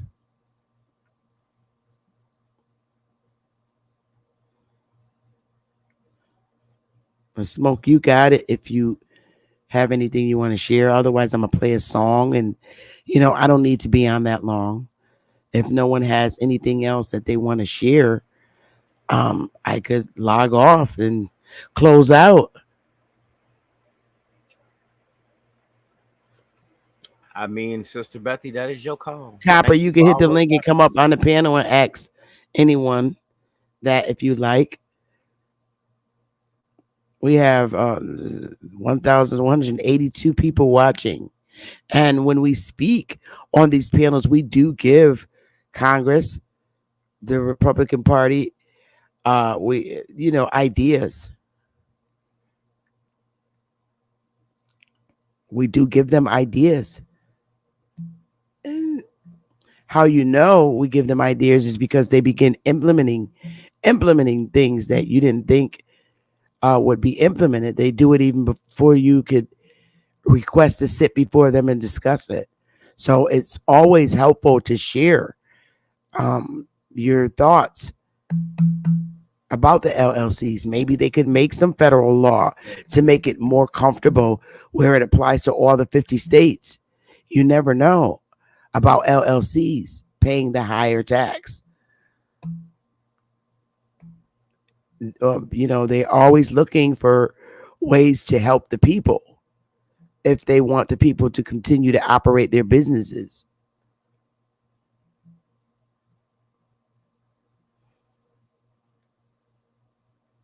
So I mean, if you don't have anything else to say, I'll play a song and give people a chance to come up. If not, I'll just log off. If nobody comes up within like 5 minutes, I'll just log off. So I'm gonna play some music, okay? That's fine with me, Sister Bethy. However you feel. Okay, I'll wait 5 minutes for everybody.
Okay, so it seems like pretty much no one needs to come on the panel, so I won't make the segment last long because I do want people to get an opportunity to look at it. I am not monetizing this segment, but I hope people really get a understanding of the piracy and why the men in our community, chose the pirate way of life. And it is because being imprisoned by the Democratic Party, it left them with no choice where they can instill a sense of power in their life because all of their powers were taken away under that party. Now, I understand that there's people that voice with Wilfred Resson states that peace and prosperity to our great Chief Morning Thunder and the chat, and same to you, brother. He wanted to warn us, our people, to be very careful with the United States two-party system. They're not good for us, warning. And maybe he didn't really go into detail. I wish he would have hit the link so we could know where his thought is. But unfortunately, I don't know how to respond to that. But I do know what I do know. I don't know how to respond to his comment regarding the two-party system. But what I do know is that our people have been brainwashed and under the power of the Democratic Party. And it's just not been good for our people in particular and a lot of poor people. So my thought is how about removing them from all their power and trying under the Republican system. Okay, I can't knock a system that our community has never tried. So that's why I ask our people to free themselves from the Democratic slavery and give the Republican Party a chance, because it's not the Democratic Party is not a party that our people predominantly supported. So we would like, I'm saying, give the Republicans. The Republicans is not a party that our people and our community across these states have not primarily supported. So Correct. all I'm saying is give it a chance, not knock it until you've tried it. Okay. I hope that there doesn't turn out to be a civil war. You know, I don't want to see that. So I'm just simply saying, let's take who's been holding a chokehold over us for so many years. Take them out of power, civilly take them out of power by not supporting them anymore. That's what I'm asking our people, and not knock the Republican system until we've tried it. Sister Bethy, on record, when was the last time that the majority of us voted Republican? I want to I don't think there was a time that I can remember that I've been alive, and I'm 57. So I really want to find that out now. After this, now I want to find that out, because I always keep hearing like the first Continental Congress was all of the South was all black people. You know, so it's like and they all vote, they was all Republicans. So I'm wondering when did this turn of events actually happen? Because it had to have been on. I'd have to say during, probably prior to the Civil War, I would have to say, because it was the Union against the Confederate States, which were Republicans. So we can go back to 1860s. So there was a complete die-off of that support from that one particular, from our entity to that one for that long. That's what I'm driving at. Yeah. That is unheard of. Yeah. Really listen. The burning of our businesses, Black Wall Street in the 1900s across the 50 states, all the businesses we had were burned out. That was under Democratic rule. And the fact that you can't say it wasn't the government, because who's going to be able to fly over places and drop bombs? That has to be done by the government. Has to. Tuskegee experiment. Who else? All this was under Democrats.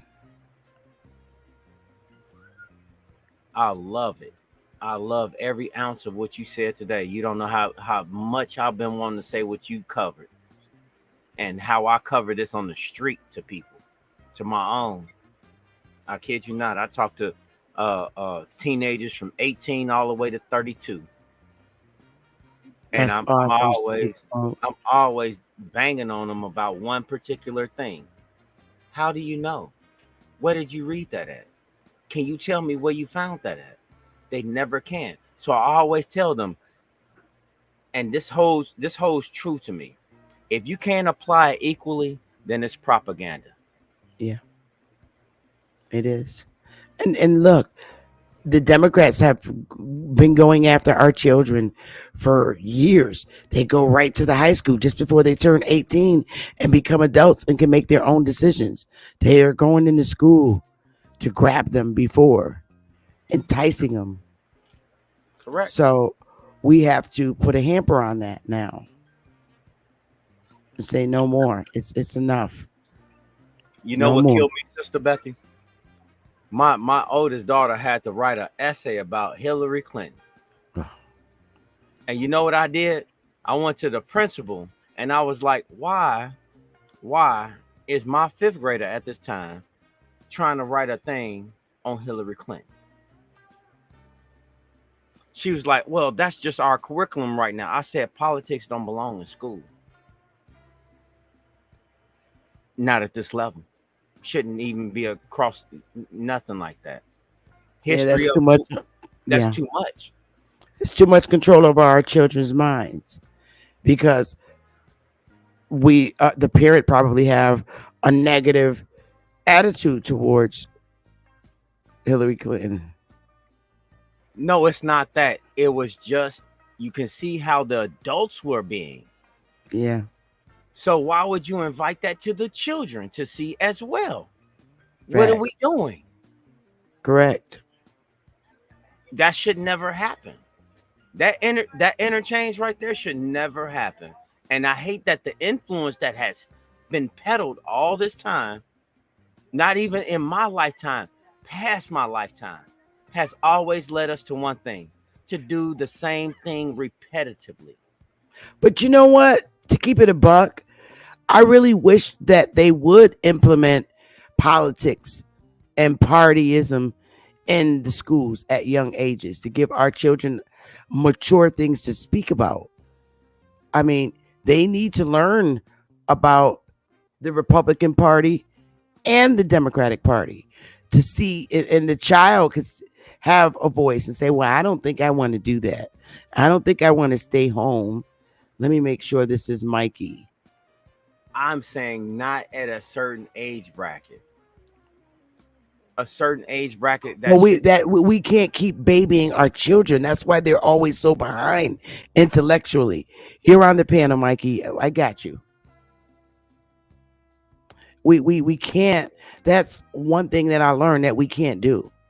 When our children reach a certain age, we can't baby them and keep them behind, and or else they're not going to be able to have, you know, conversations with other kids that are far advanced with them intellectually.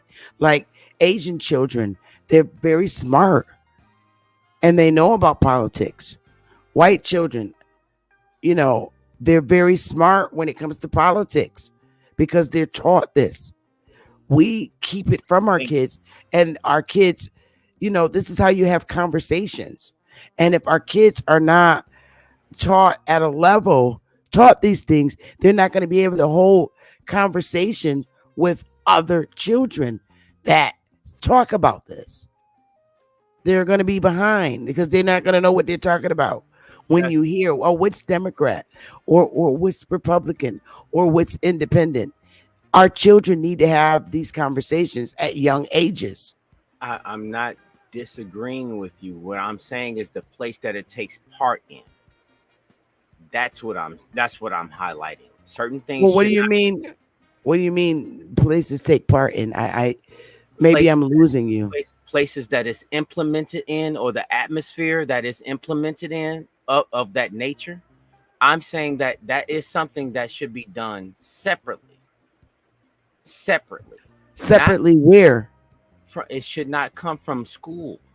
I think it should, though. That's do. Fine. I want a bunch of intelligent children.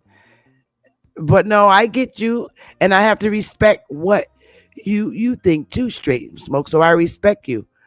So you think it shouldn't be taught in school, take place in school, and at a certain age. Yeah, at a certain age. I think fifth graders are very smart. Have you ever watched Are You Smarter Than a Fifth Grader? They're very intelligent. But if we keep babying our children and making them think they're too young to know this or know that, they're always going to be behind, because thousands of people all over the world don't think their children are too young to learn about their system, their country system. And I think it should be implemented in school. I mean, they're implementing same sex and different things of that nature, transgenderism and all this, and at young ages. So, I mean, we need to have political minded young men and women growing up to make, to have these conversations. So I promote moving forward with children, giving them a more intelligent mindset of things to talk about, because a lot of our children in our communities, all they debate about is fighting, and they always fight over foolish things in the community. My dad, he was a former Crip, or he was this, or he was that. Yeah. No, we need to give them better things to discuss in school and put their mindsets in more um and much better places. Because at home it could be ugly. And they go to school and they bring the ugly to school. So we need to implement things that will um be a part of helping them mature in their minds and thinking differently. If we can't get them to think differently at home with negative parents and immature parents, we can certainly try and implement it in school. But that's just my thought. I mean, we all have different thoughts. I mean, I don't want him to be 18 and that's when he learns what Republican is that about the political system. Then it's too late. He's really behind. The child is really behind. We have to put them back, put them in a position where they can have these intelligent conversations and they grow up to be excellent parts of their community. But y'all got it. But I, respect what you say to Straight Smoke because there might be thousands of people that see it your way too. You know what I mean? Straight Smoke. Yes, ma'am, I do. Of course. So it's okay for us to agree to disagree. That's Straight Smoke's thought and this Sister Bethy. We're just communicating. And this is how we want our children to be. Right? Be able to agree to disagree, right? As always. As always. Right. All right, Mikey, what you got? Hiya. How y'all doing? Hi there. What up, Smoke? Salute to you, Mike. Salute to you. Salute to you too, my brother. Hey, Sister Beth, I just had a question coming up here. I just joined the show. I wish I would have caught you a little earlier, but I just got a question. Haven't we came a long way? Didn't they say they took our land and took our rights because we voted prior to the civil rights or during the civil rights movement? How do you feel about that? And another thing too, you want us to vote Republican? Don't we have like a person, a copper color person that's also running for president? And I think he's running it for independent, but I think he supports Trump. I think I'm not sure. So I just want to know your feelings on that. Yeah, Cornell. Yeah. I think we do, but I'm not in support of Cornell. I'm not. I'm not happy with his rhetoric. I don't support him at all. But yeah, we do. And yes, we've had many people, teach about the fact that us voting got our land taken away from us. And I'm still looking into that because it's a strong possibility under the Democratic leadership that has happened. So I need to look further into it. But I believe that is one of our biggest consequence back then. But a lot of our families sold it anyway. Even they didn't have to get it taken from them. A lot of our families sold. Is a lot of individual stories that we don't know about in our history when it comes to family dynamics and who really sold the land. Did somebody deceitfully sell the land in the family? If I could, Sister Bethy, about Cornel West, he was always, prior to whatever you believe, a dedicated Democrat. I'm already past him. He's already done the most. If you want to look at his real track record, look from 1992 through 98 through 2004 through 2008. That will give and you. Who is this? Biden? No, this is Dr. Cornel West. Oh yeah. I already know his track record. No go. That's a no go.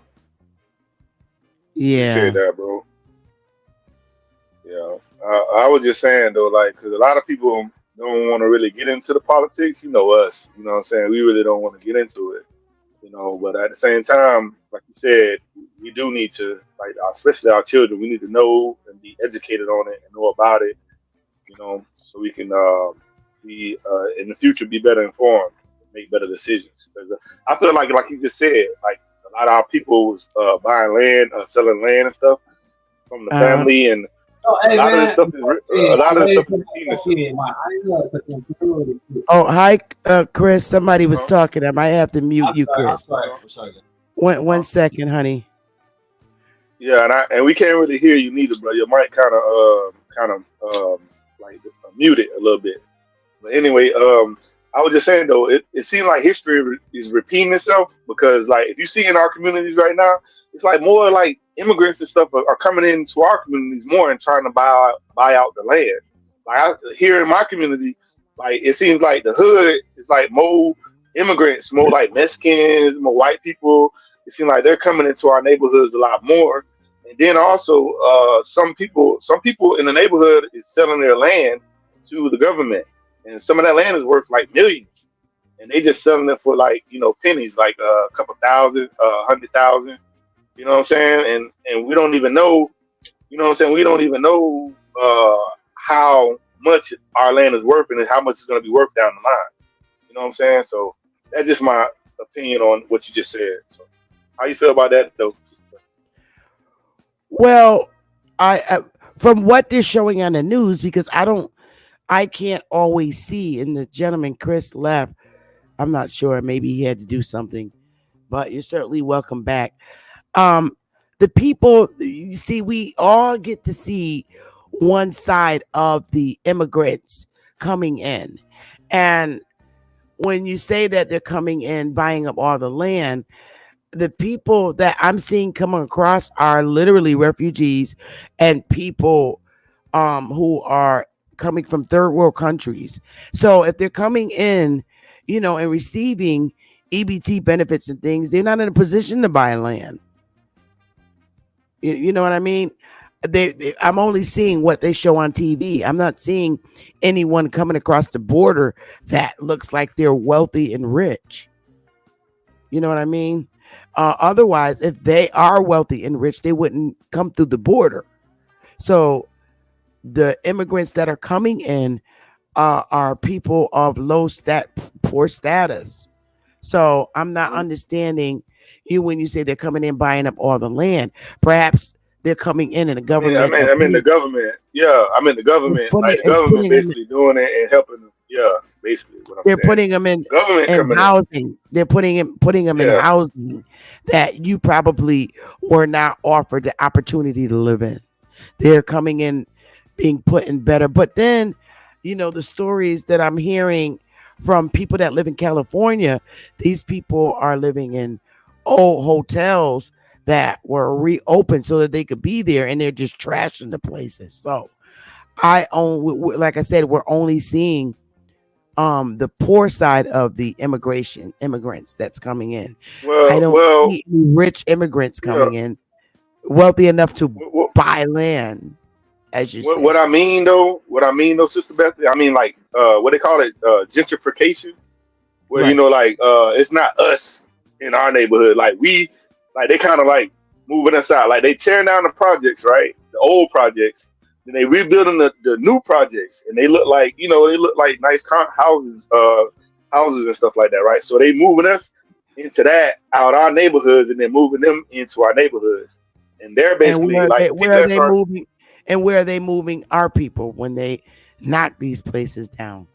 Are they putting them in the suburbs? Oh yeah, they put them in like apartments, and then what they did in my community here in Sanford, what they did, they tore down the projects and they built another project. They built in the area of the projects that they tore down, the city now, they build up. The reason why they did it is not privately owned. The city owned that, the government owned that, the state. So they built that up into like a nice apartments, a nice condos, right? And they moved people from the projects back out the apartments and stuff, right?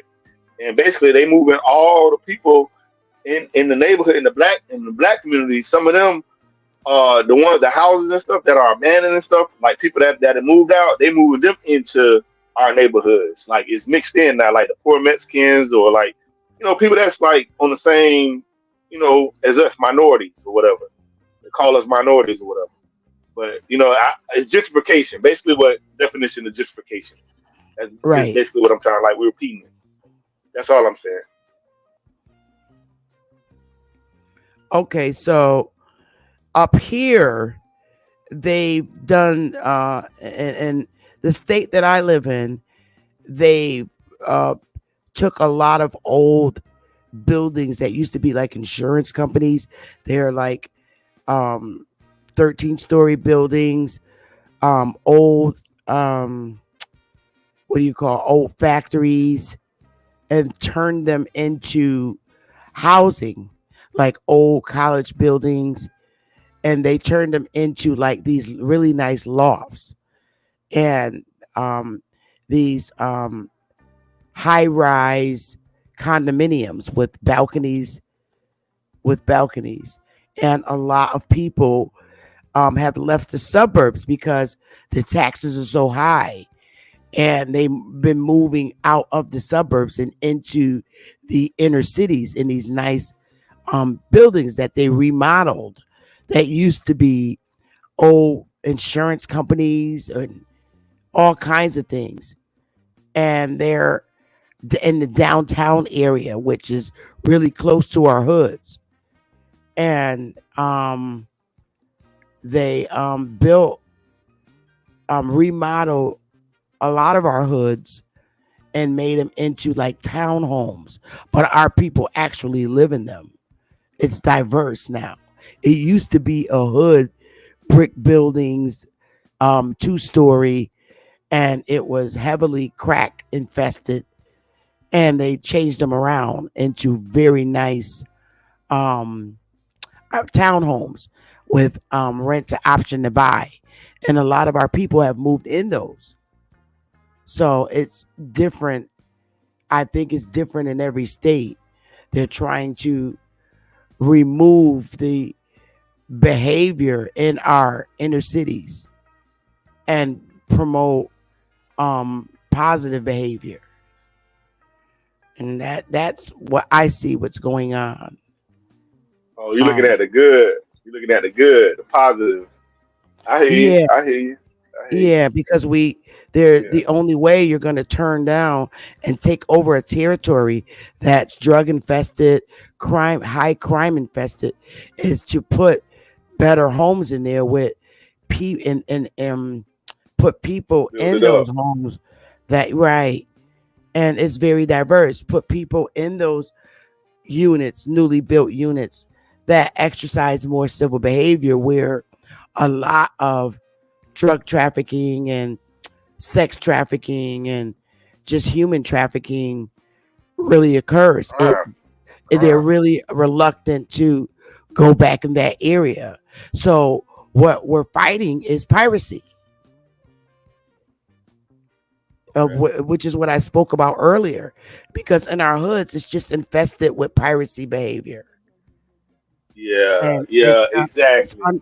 it's uncontrollable. If someone calls the cops, the neighbors get angry and get upset. So the way to do that is take it out of the hands of the people that call the police, and the government takes over and put in better living conditions where these traffickers are very reluctant to continue their businesses. It's no longer a ghetto anymore.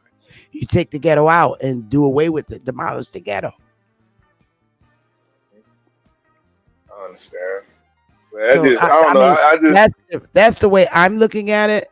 I mean, if we keep a hood where babies are getting shot and mistakenly killed, and all people are missing clean when up. they leave their homes, and you're afraid of the pirates because you can't call the police on them, you're scared they'll kill you. So the government comes in and say, okay, we're going to remove the hood by putting these units here. So now there's no more hood. There's no more hood. I understand. So Well, we, I'm trying to look at it from a perspective of getting rid of the hood and letting people see a brighter life. Side of it. You don't Right have side to, of our you don't have to live like this anymore. I was just looking at it. I was looking at the negative side, I guess, because I just feel like they trying to move us out. Like back in the day when they destroyed a lot of our cities and stuff like that. You know what I'm saying? Like Mm. flooded. You know, like But they we trying to weren't move us out always because we weren't all the land is worth money now. You know. right, but we weren't always in the cities. It was we were pushed off our lands in the South. We weren't in the cities. We were in the rural areas, like where the big farmlands were. Yes, that's what I'm saying. They took that. They moved us off of that, moved us in the cities. Now they trying to move us back out the cities. That's where I'm coming from. Would you mean to where your original home was that they took from you?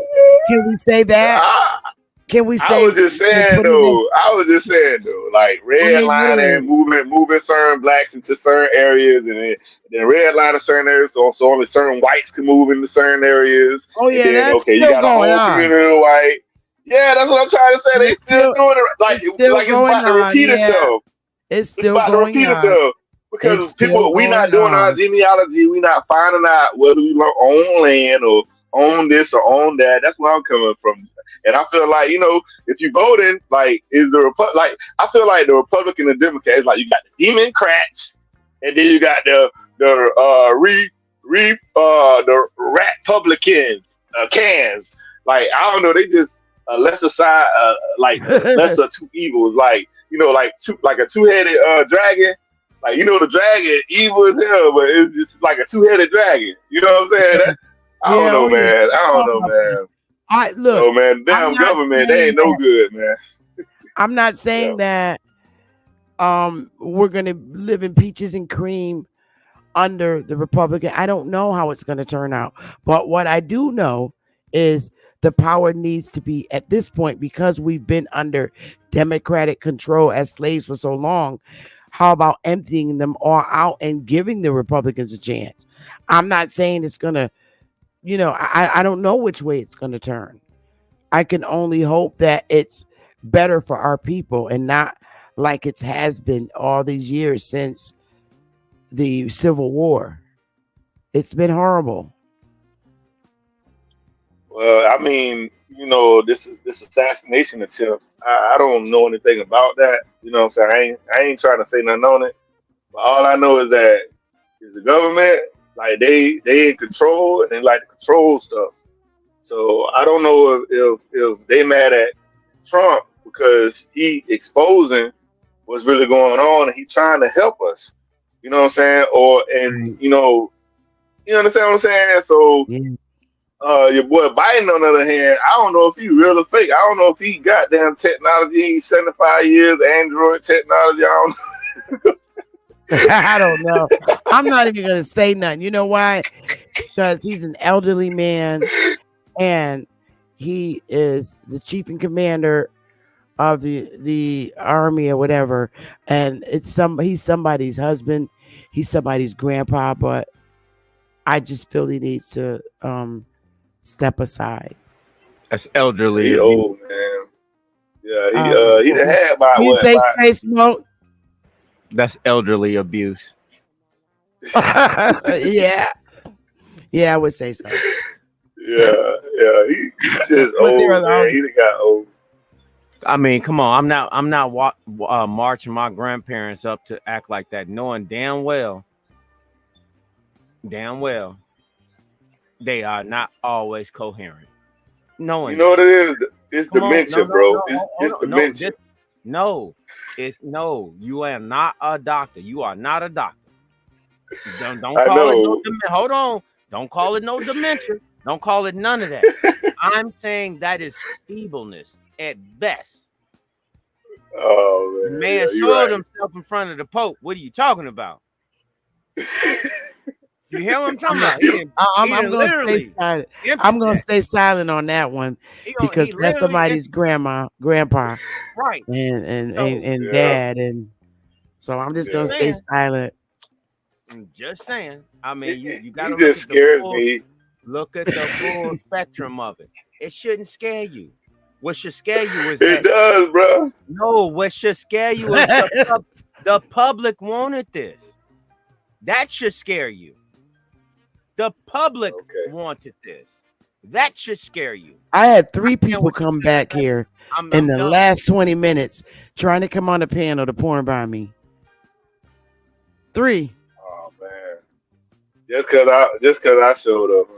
They be trying to get me too. When you start talking Republican, that's when they start coming in here. These little Democrats, they start coming in here, and I can see them porn by me in the back. That's why I won't let them up. Oh my Lord. What's wrong with them? But when they do that, I know I'm doing my job. Hit dogs holler. And that's what they do. But they're not coming up here. Hey, certified American Business girl, why you ain't hit the link? Hey, Bronx for that power. So it's like you guys, and I'm with Straight Smoke. You know, me and Straight Smoke, we agree on a lot of stuff. That's why I like Straight Smoke. But we're not always going to agree on stuff. But for the most part, me and Straight Smoke agree on a lot of things. And Copper Aborigines too. We agree on a lot of political things. And Mikey, I'm glad you came up here to express, because you're a business owner and a lot of these taxes impact you too. You know? Yeah.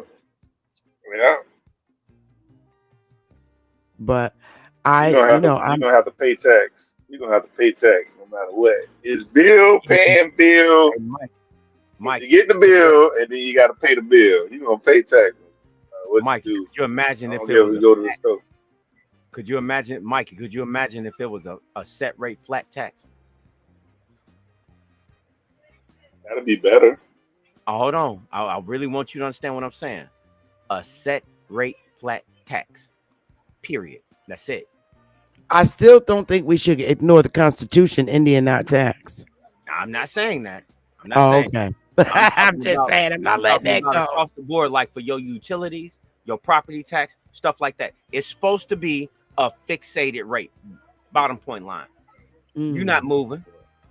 You are not moving. They know you're not moving. So they're not supposed to slowly but surely incrementally increase your taxes on certain things, namely your property.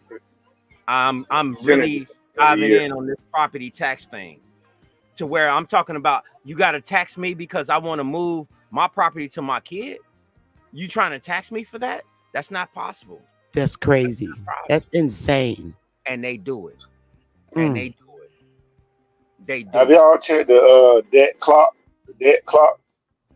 You know that debtclock.org. You can go on there and look at how much trillions and trillions of dollars that we owed in taxes, I guess. Hold on, I don't speak French. Ain't no we.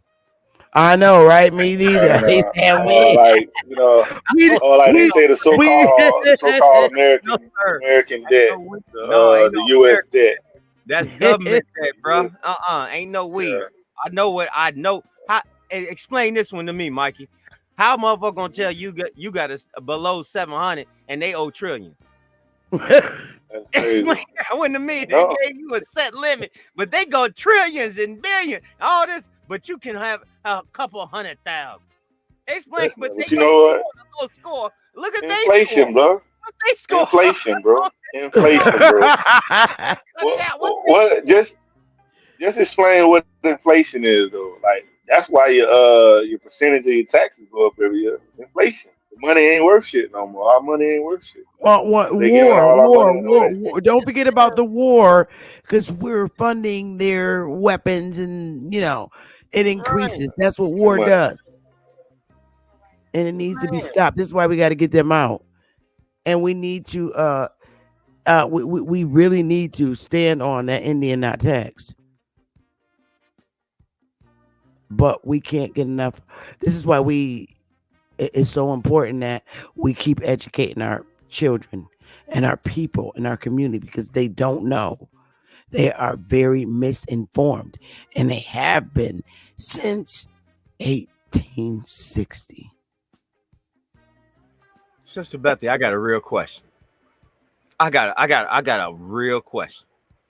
how is it that you're able to borrow money and print money at the same damn time?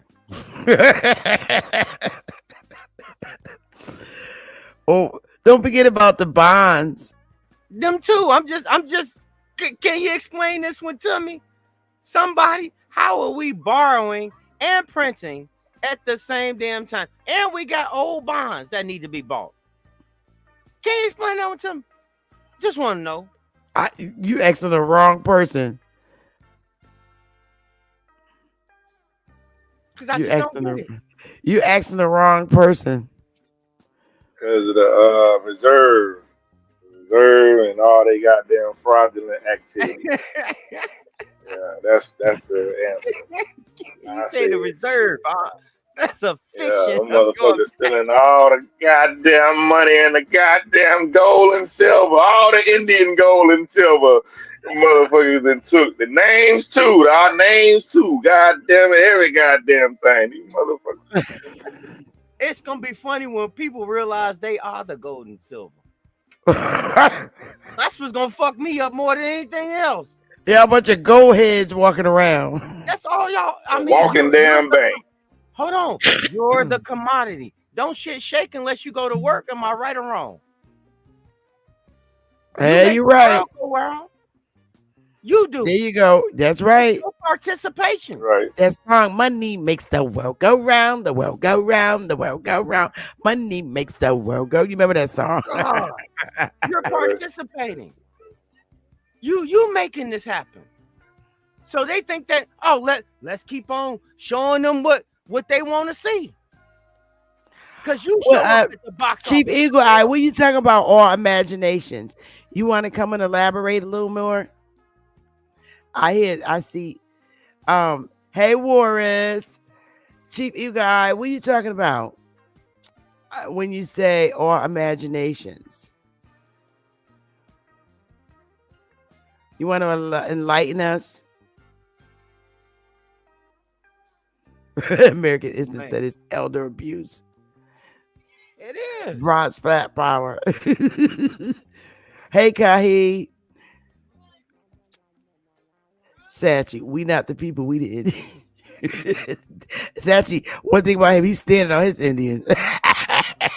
Y'all. Original right. said the Bidens are a real dysfunctional family. Oh. How about a dysfunctional party, period? Look at what they're showing you as a party. Okay, I see you. Man, this is so blatant. It's disgusting. It's blatant. That's you, Chief Eagle Eye, right? You sound real low. Is it? My mic is low. Yeah, let me maybe I'll turn down. Hang on. Let me turn down. Say something now. Let me turn my Bluetooth.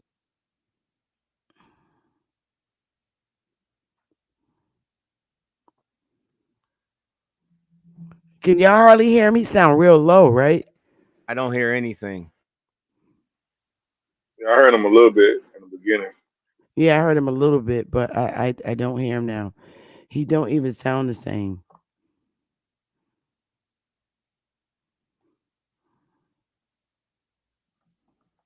I'll have to wait and see. But I got this border cover up.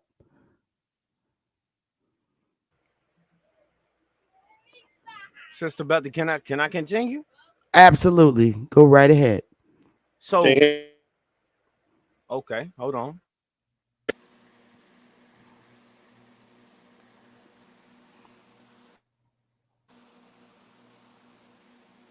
Me either, certified Sachi. He ain't got my vote. He don't even have my time. Can you hear me now, Chief? Yes. Can y'all hear him real good? Lowly, but yes.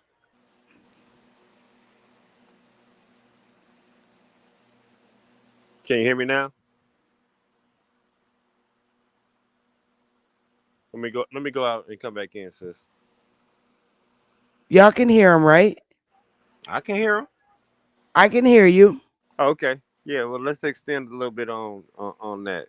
You know what I was saying about imagination is just an Salute imaginary to you, game. brother. Salute to you, brother. Salute to the brothers. Salute to the panel and all the Aboriginals. Peace and love and respect. Um, of course, this is an imaginary game that they're playing with us. Like the brother was saying, we're the participants.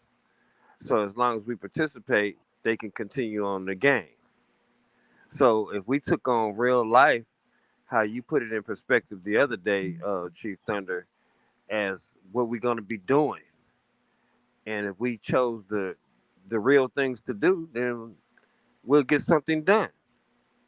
Everything else is just an imagination. When all we need is food, clothing, shelter, right? We break it down to the necessities. Everything outside of necessities is imagination. It's something made up, something to keep us occupied while they control us, while they feed us the bad food, they kill us in the hospitals, they feed us the indoctrinated in schools. It all lines up all one by one because we're participating in a game. So that's why it's all imagination. They're just printing money. How you like you just said, they just making money and you're in debt. You got the worst debt, the worst credit, but you're penalizing us for nothing. But I digress. Wow, wow. Brother, do you have something else to say? That sounds good. Sounds real, real good. We in service tonight. We having Bible study. Come on, Sister Betty. Come on. Come on, Sister Betty. Well, I was gonna let Straight Smoke take it. I was How you really feel looking. about it? Okay, my bad. No, go ahead, brother. You got it. No, I was gonna moderate because it sounds real good. We doing church. Go ahead and preach, brother. Preach. Go ahead and preach. Well, I appreciate it. straight spoke. He put it in perspective. Go ahead, straight smoke. Through your participation, you have in pretty much quietly given up your rights, slowly but surely. That's all you're doing. That's all you're doing. It's just a brick here, a brick there, until you have nothing left. Because you're participating in something that you genuinely know is not good for you. You genuinely, fundamentally know this is not good for you, but yet you still do it. Even though you was told about food, water, and all this other stuff, it doesn't matter. You still participate in it. You still go get your Happy Meal. You still go get your Whopper. You see where I'm going with this. You're going to indulge in something that you know fundamentally is not good for you. You're still going to do it. And I'm not saying that I'm not. I do too. And I'm But not gonna fall for the fear. I'm not falling for the fear there factor. is no Smoke. fear. Yeah, it is no fear. Smoke. We lazy. We don't want to do Yep. nothing for ourselves. It No, ain't got no, no. nothing to do Hold with on. fear. Whoa. Again, We don't know how to do it, brother. there's that monumental word. We don't know how to do something for ourselves. Yeah. Ourselves. I'm gonna be totally honest with you. And don't you might not agree with me, but I don't fall in category with everybody. I'm sorry. All skin folk ain't kin folk. Right. Well, that applied to everybody individually. When we say our, And yes, most definitely, because no one is doing it. So I would say all of say that us. one more time. None of us are doing it. Are So you sure all of about us, that? most of us I are think we not. trying. Oh yeah, there's some Trying, of my us brother. because maybe Come on. Right. me, Yeah. maybe Come you, on. You Sister said none. Becky. Well, I ain't gonna say none, but the majority of us are not doing it, and there's just a I'm not little leaning that small. way neither. Yeah, it's just a small handful of us trying to do That's something depending different. on how you look at it. Glass full, half empty, or half full. That's how I'm taking what you're saying. I'm not digging that. I'm not gonna look at us in no negative light. I'm sorry. But you got it. Well, I try not to, but I gotta see reality as what it is. When the sisters come out and they ask us, so what we gonna do when we have a powwow or the next step, and nobody got no answer, ain't none of us doing it, my brother. It I is what it mean, is. Oh, go I ahead.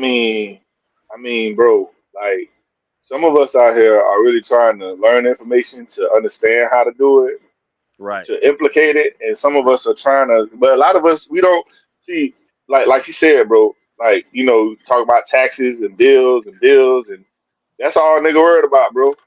Getting bills to pay bill, bro. Nigga ain't worrying about no information about their family genealogy, about whether they got land or they not worrying about that. You know what I'm saying? But I understand where you're coming from, bro. We don't need the government to govern us. We need to govern our goddamn self. We need to Right. tell the government what the fuck to do. That's basically what you're saying. And I'm with you with that one, bro, because we shouldn't be voting for nobody, bro. You know what I'm saying? It's Nobody. our land. We should be govern our goddamn self. We should Yeah. leave that up to them because that's their system, that's their shit. They talking Mm-hmm. about a damn deep state, the government in a deep state, the shadow government that took over and all this shit.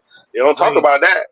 Yeah, Mike, I'm Mike, done, hold man. on, I ain't done. hold on. I gotta ask you. Hold on. I'm not gonna let you just breeze off with that one real quick. I gotta ask you something for real. Are you not a participant?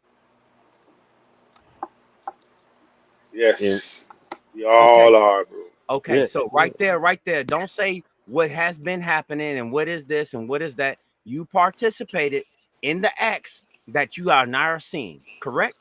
Because I know I did, and I know my family did, and I know my My brother, family did. That's what I'm saying. my brother. Let's not hold on. The reason I'm saying this because Chief Eagle Eye as well.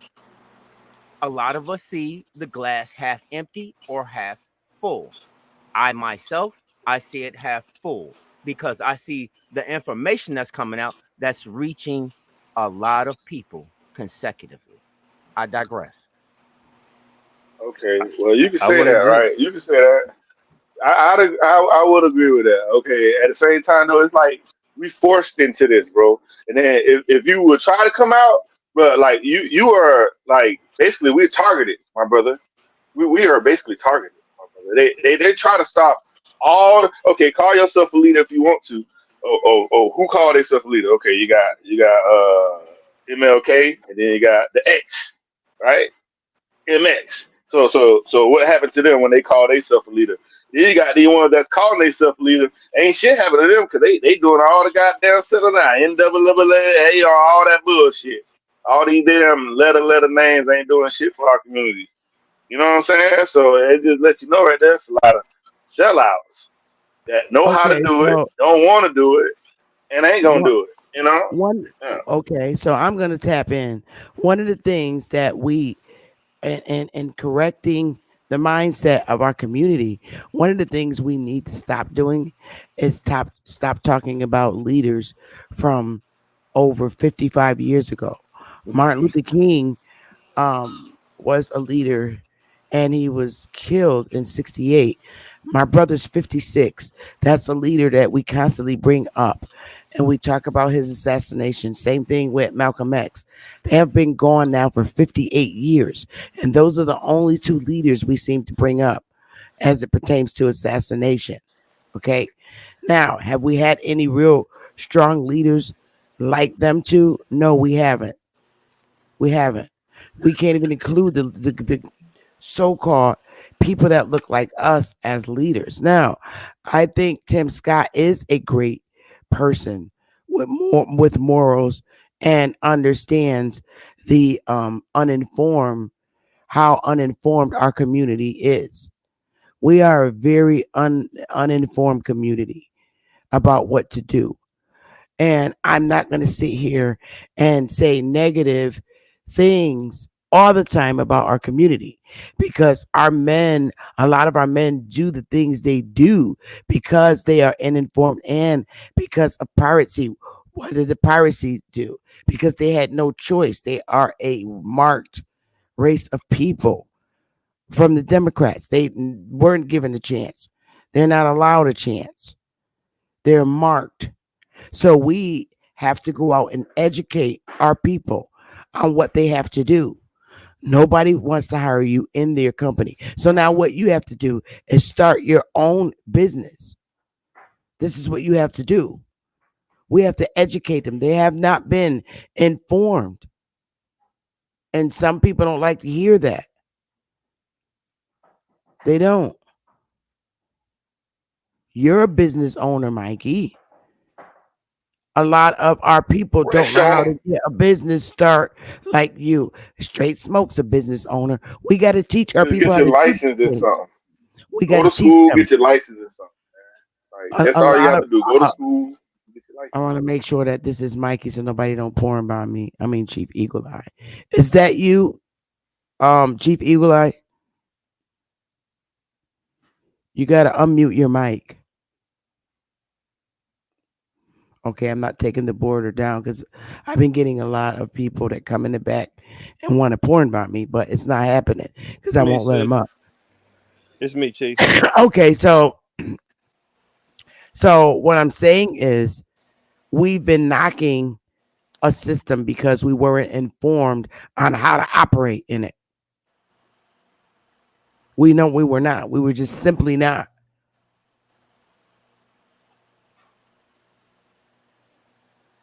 Well, even though that we didn't know how to operate in it, we don't even keep the right ingredients going after we find out. Well, that's because, again, uninformed. Our people are not educated. We're left way behind. Way behind. Immigrants come over learning to establish their businesses. That's not have been the case with our people. That's true. We were taught to finish school and get a job, Right. finish school and continue being a slave. Whereas immigrants are taught to start their own businesses. That's right. It's a big difference because immigrants, a lot of them had businesses in their country. When we're talking Ukraine and all these other places, they already know. So they come in here already educated enough. We've been held back. We've always been taught to go to school, go to college, go out there in the competitive world and get a job that consists of being a slave for somebody. I don't care who you are. That's slavery. When you're not taught, well, you know what? Open your own insurance company, open your own hospital, open your own school. We're taught, no, go to those places, register for those places, pay to go to this college. We're not taught to open our own colleges and universities. We're not told to open up our own um, group homes. We're taught to go work in So them. you don't Now, think we in the Republican mama. side, hang on, they Okay. teach you to go out and open those. And the Democratic side, they don't teach you that. They teach you, always taught you to be a slave. It don't matter what your goddamn race is. The Republicans teach, no, go and be competitive. Go open your own.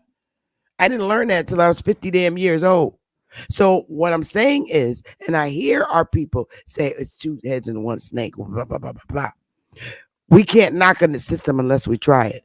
And we have not tried that because we have not been educated enough on how to go about it. All this talk about, all right, let's pull away from the United States, get our own army. We don't have enough niggas to do that. And I don't want to live amongst pirates because right now that's what we're going to get.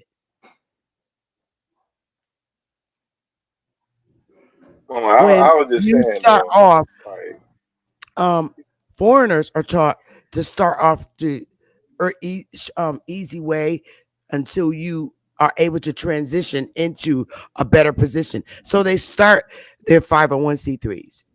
And your 501c3s, you create your bylaws. Your bylaws tell you decide how your 501c3 operates. Not the government. You create the bylaws. The government don't. In our 501c3, to be a member, you have to be half blood or full blood. That's power. That's not power that the government has taken away from me.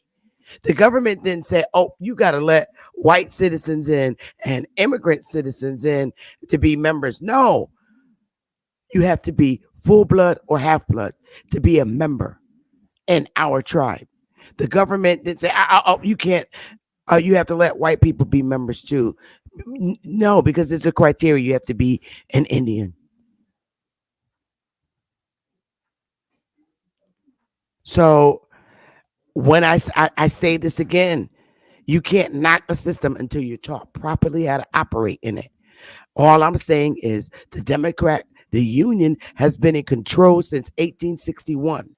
I'm not going to knock the Republicans until I've given them a chance. They have not been have power over us. And some local state governments, yes. But as far as the countrywide and Congress pushing policies, I want to give them a chance. I'm not saying everybody has to, but that's where I'm at right now. I am not ignorantly listening to people who have been informed to tell me to pull away from a system that I haven't fully tried to I operate concur. in. I concur. And I'm not going to arrogantly and ignorantly make a suggestion to the people in my community to pull away from a system until they've actually properly tried to operate in it without being a pirate. So y'all got it. I mean, you can I disagree with mean, me. That's quite fine. If you nah, disagree, I understand. nah, Yeah, it ain't that, man. I ain't mean to cut you off or anything.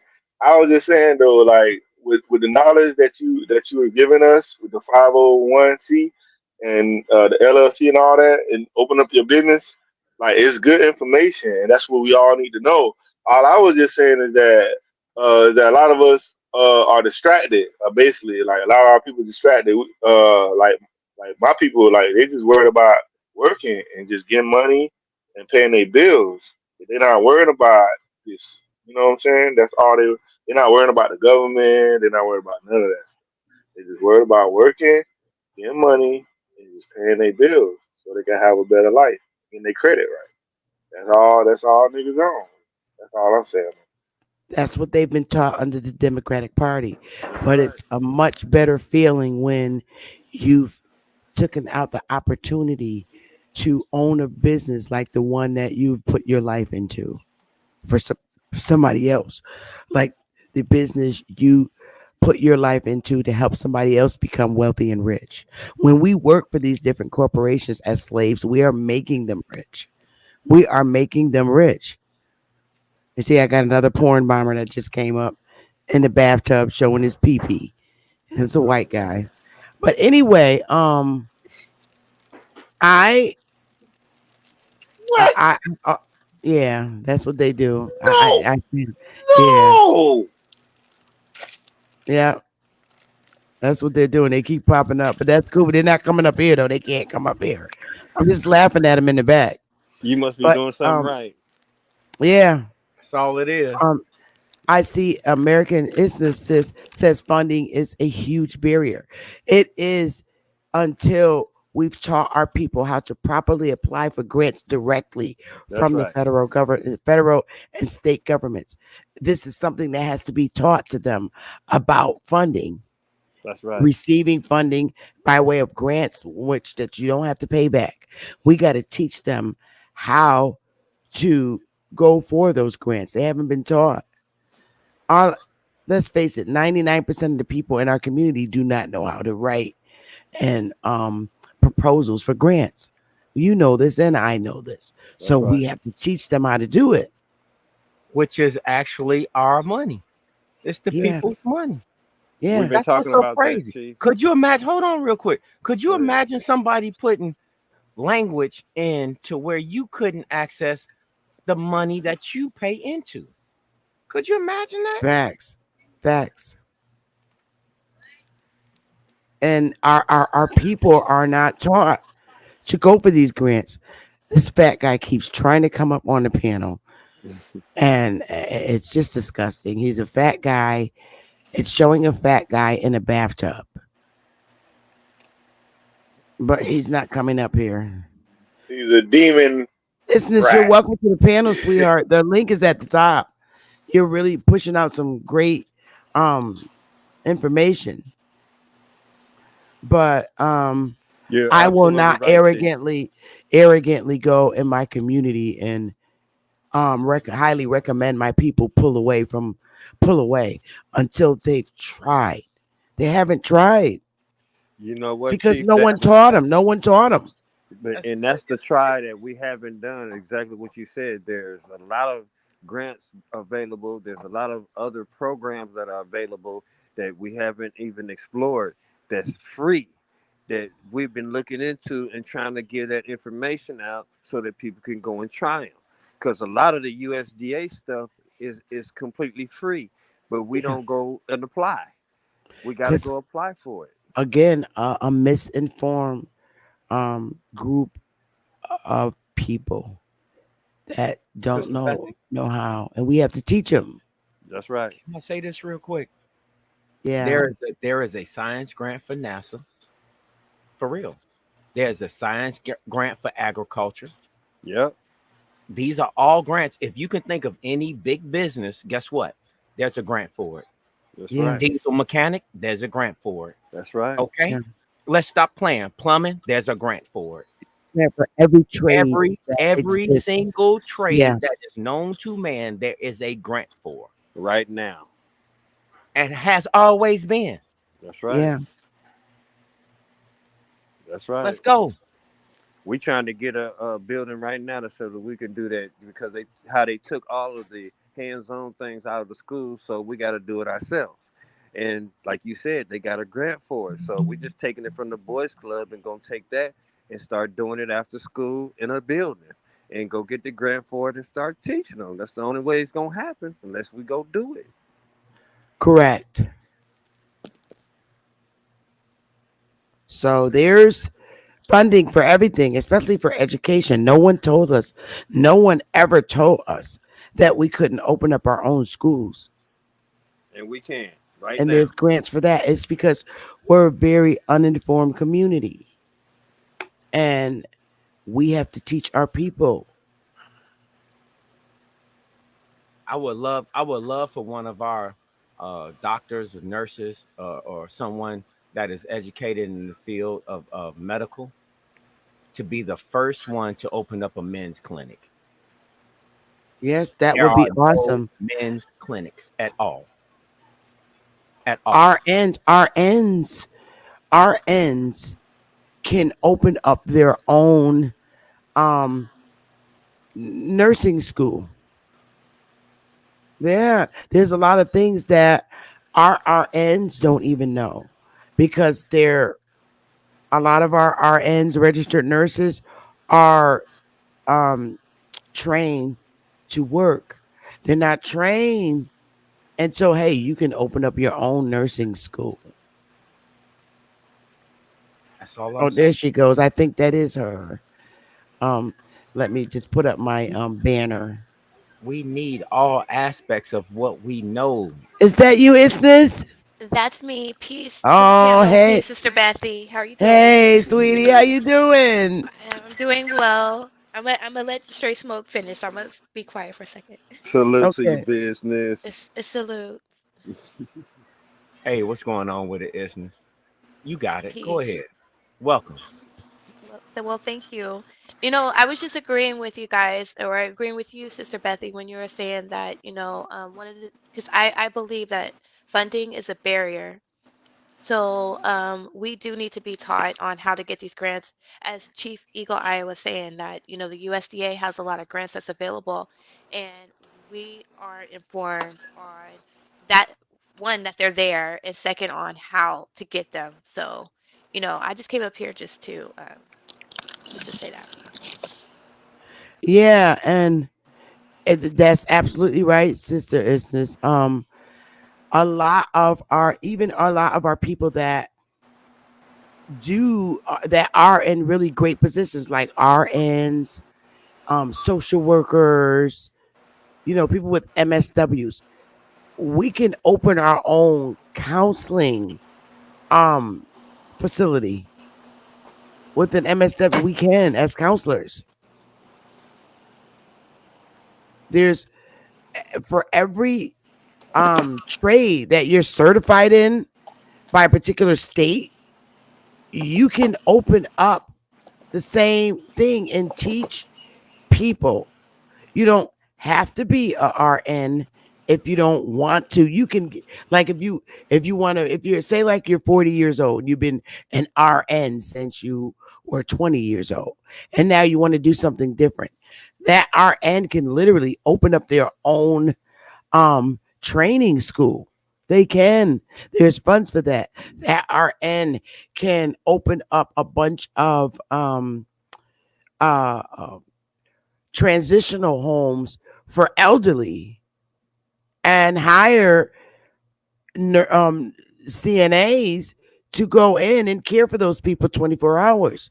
There's so much we can do with our degrees and our skills that it's just like infinite at this point. But we have to teach our people who they can do that. If we don't, they will continue to have the slave mind mentality.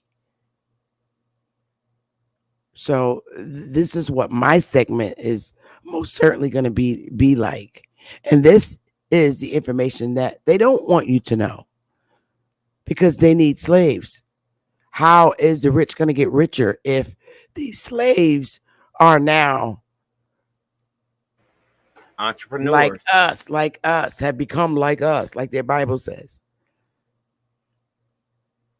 So if nobody's going to teach our community, they're never going to know.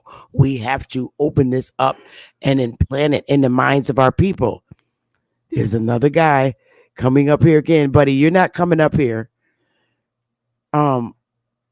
Uplift 1989. You're not coming up here. I know you're a porn bomb and you've been trying to get up here for the last hour. And I know I'm hitting home. So you're just going to be sitting back there.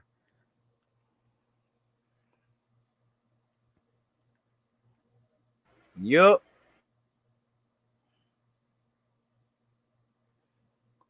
But It's astonishing. Sister Bethy, it's astonishing. The participation that has happened for over decades. And we was always, well, I ain't gonna say we because I don't speak French. People were always looking for something that wasn't theirs. Right. And now I nothing different. Correct.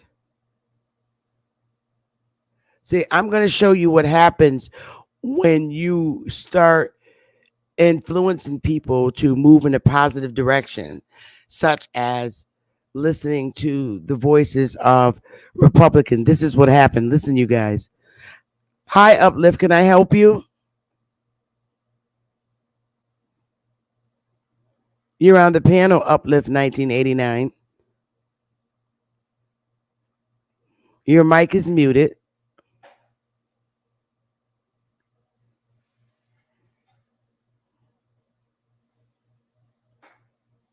Okay. There it is. Now I'm just going to kick you from the studio. All right. So he's gone. I know it's a weirdo.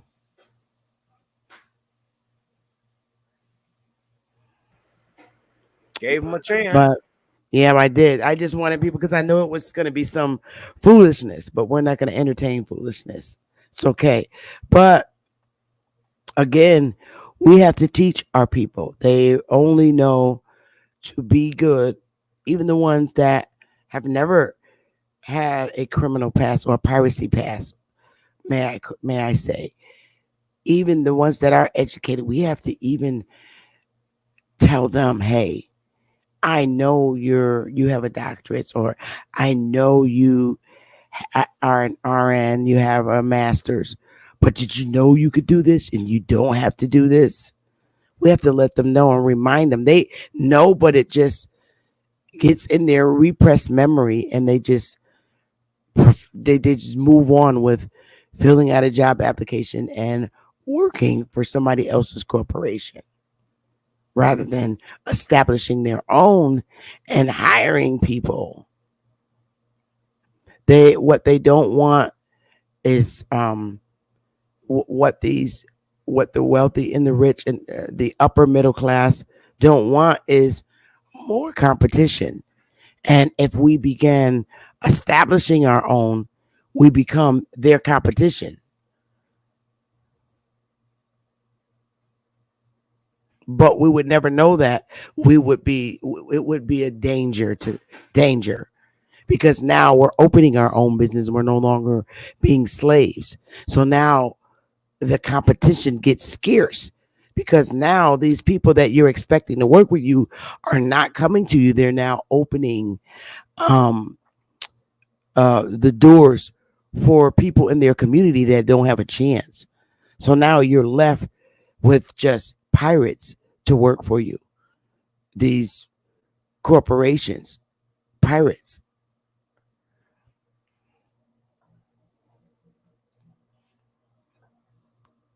But that's all I really have right now, you guys. If what do you think? Is this anybody else have anything they want to share or an idea or anything we talked about today? I would love to hear.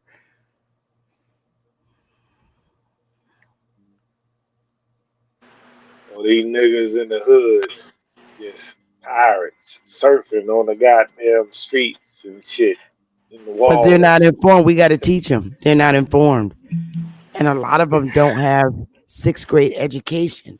Our community's You're been right. really hit. So what you have is men in their 50s that don't have sixth grade education. So just Tell me listening about to it. that, just knowing that no sixth grade education automatically tells me that the guidance in their home is hurtful. It's real hurtful. I'm looking at that from a social worker standpoint perspective. That hurts. Why is this sixth grade baby don't have an education? So I try to look at Hey, the what? big picture. You be watching Power? You be watching Power? Oh yeah, I watch Power. I'm watching Family Business now. That comes on tomorrow. Hey, that's prime example. Hey, you see Mary J. Blige on that?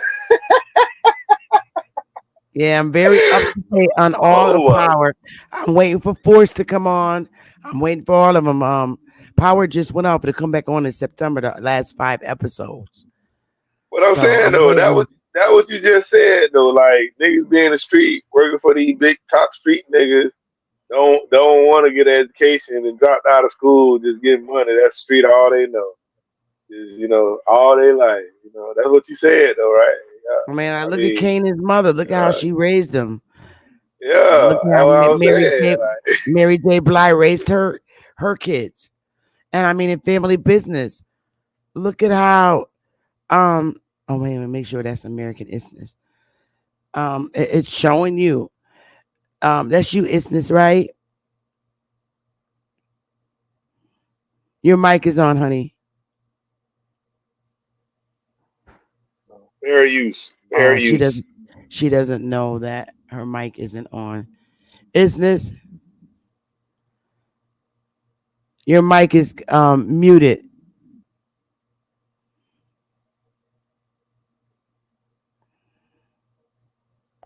Oh, she fell off. Maybe she got to fix it, her connection.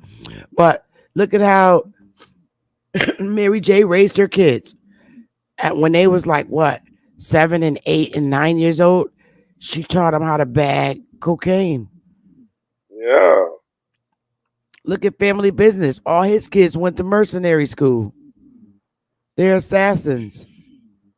Hey, it Look is at what it is. look at raising Canaan. His mother brought him in the woods to teach him how to um shoot his gun to kill and fight in the drug game. I don't know who this guy is. Hi, hello, Uplift. He keeps trying to come up here. He a bomb.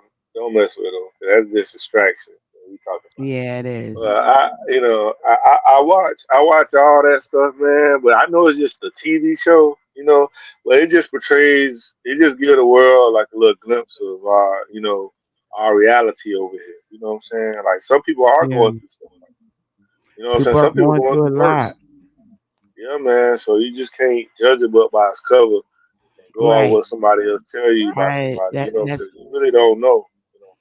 right. We in our community we do have to stop um looking at a lot of our young men in our hoods in a negative manner because when you learn their background you understand why. There's always a reason for why. I mean, if you've P, been Ray if all Ray, you and knew Mike. if all you were ever taught from childhood was pirate life and that's all you know, and then you're now 35 and that's all you ever knew and you don't know no other way, and it's just sad. It's hard. It's tough.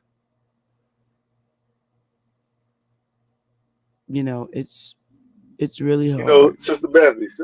If you don't know that way, what other way is there? Jesus, Jesus, Jesus, and Jesus will Mhm. never fail you. And Yeah. that's all I'm gonna believe in Jesus. I love Jesus more than I love Mhm. you. Yeah. We got to figure out a real way to This shit to crazy even out here, get. man. This shit, We have to figure out a real way to get even our people that are educated, or that you know are willing to uh work a better life and live a better life. Boy, I got everybody coming up here and now, and it's I know it's because it's Twitter, and I'm gonna give somebody a chance. Let me put the screen up. hmm. Hi, can we help you? How are you? You're on the call. Shock. Nigger, nigger, nigger, nigger. Oh, see, that's what we get. See, this is what happened. You don't know them niggas, man. If you don't know that, if he ain't been up here and you don't know him, Is just that you, just go ahead Instance? and Yes, that's me. I'm back. I was kicked Oh, out. okay. How did you get kicked out? I think I just had technical difficulties. Oh, okay. So, yeah, we just have to get it out to our people, get the information out to our people, and I'm not gonna stop. All of us have different ways and different views on how we should move as a people. As to me, all I can say to it, we're all not going to be on the same page of what our beliefs on how to tackle our community with positive information. We all see things differently, but as long as it's positive, I don't care. As long as it's positive and it's something that's going to be a real positive impact, I don't care what we need to inform our people because they are uninformed. I get what you're saying. I get it. Well, it seems like Politics is a very I was just gonna say politics is a very like sensitive subject, you know, because politics, man, like all politicians are just liars.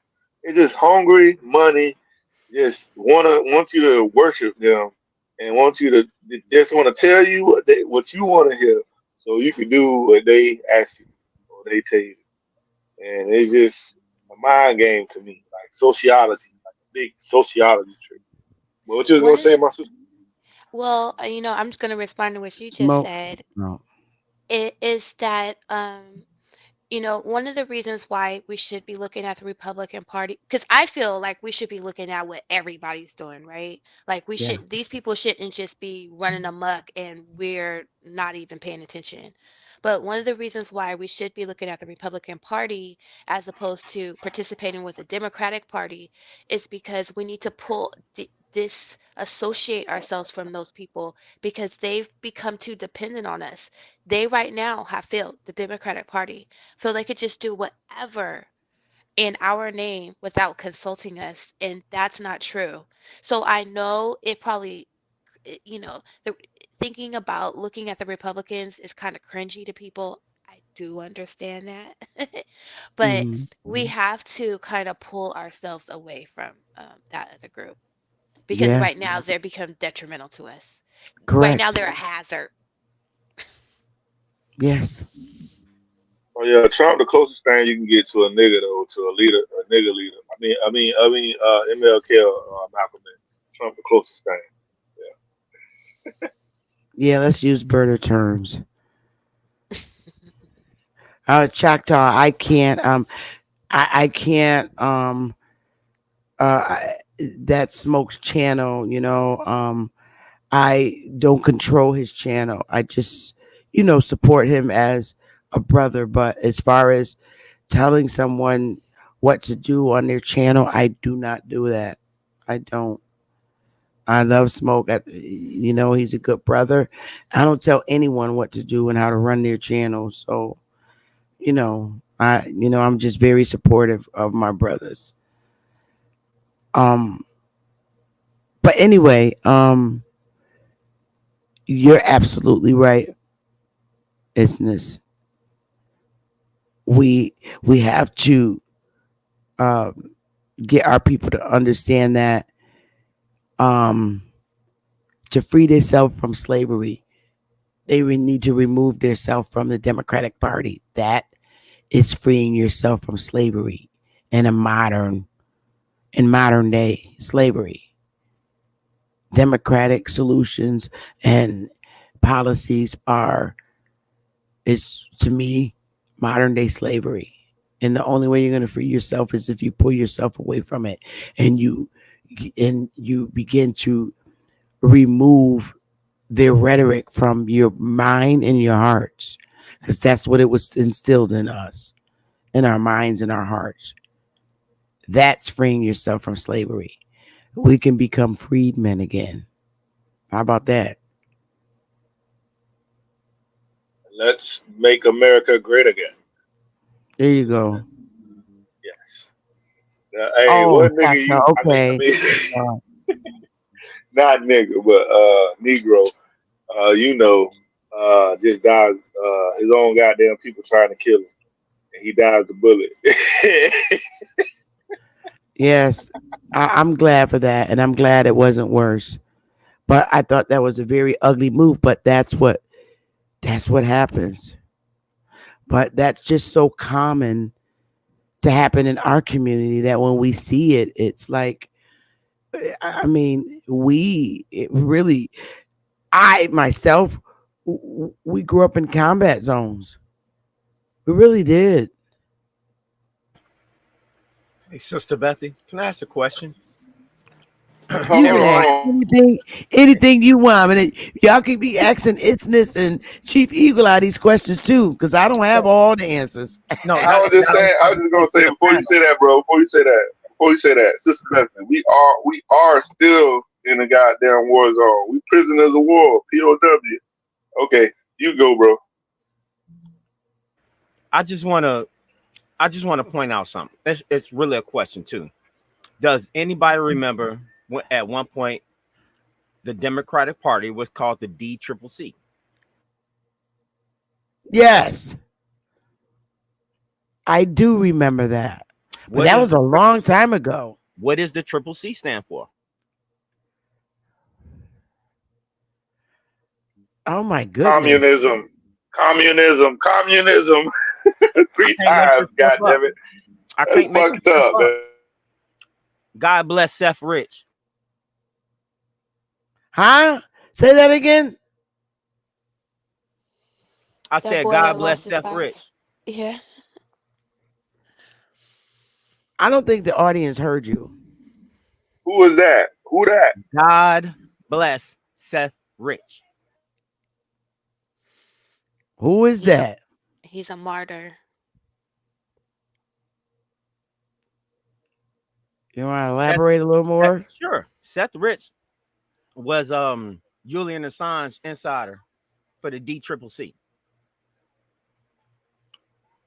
This goes back to a lot of people. Debbie Wasserman Schultz. It was a whole bunch of people.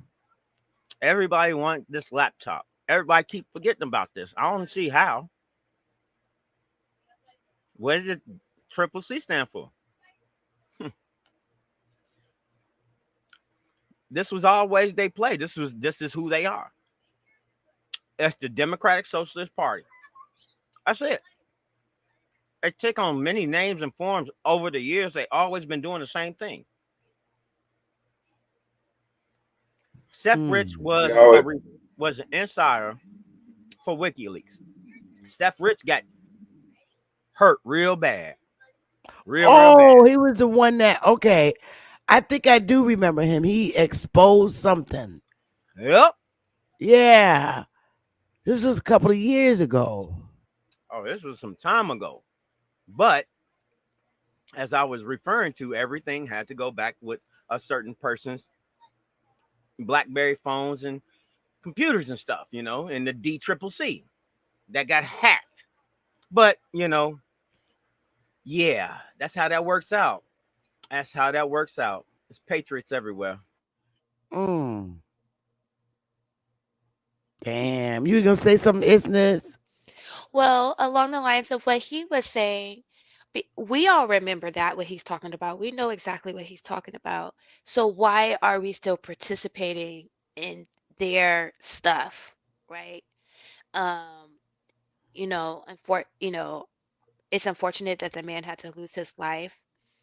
Um, but uh, why are we participating in their stuff? And we're like foolish to continue to pretend like none of that. Even Donna Brazil, she's a Democrat Yeah, right yeah, now. yep, yep. She's even said it's crazy. You know what I mean? She's even gave up some goods. You know what I mean? So why are we Yeah, still supporting them? right. Because we have to inform our people, but again, a lot of people that look like us that are citizens are not us, and Absolutely. it's like they're bound to the chokehold of that party. That's why they're over here. A lot of pirates that are over here are not us. That's what we have to understand. These a lot of these people that literally look like us are really not us. So they're always going to stand with the Democrats because they're not us. And what they're doing is they're telling us how to think. So they get up on all because they get these really great jobs like on CNN or MSNBC and stuff. And they're all trying to order us around, telling us what to think and what it is to be us. And we have to stop that. We got to put our foot down, put a line in the sand. You can't come over here and tell me who it is to be me. And Correct. right. And that's what we just need to do. Well, Facts. isness. Well, I isness. stand on that isness. Well, isness. Let's not forget the Democratic oath. You're only as good as the position you hold within the party.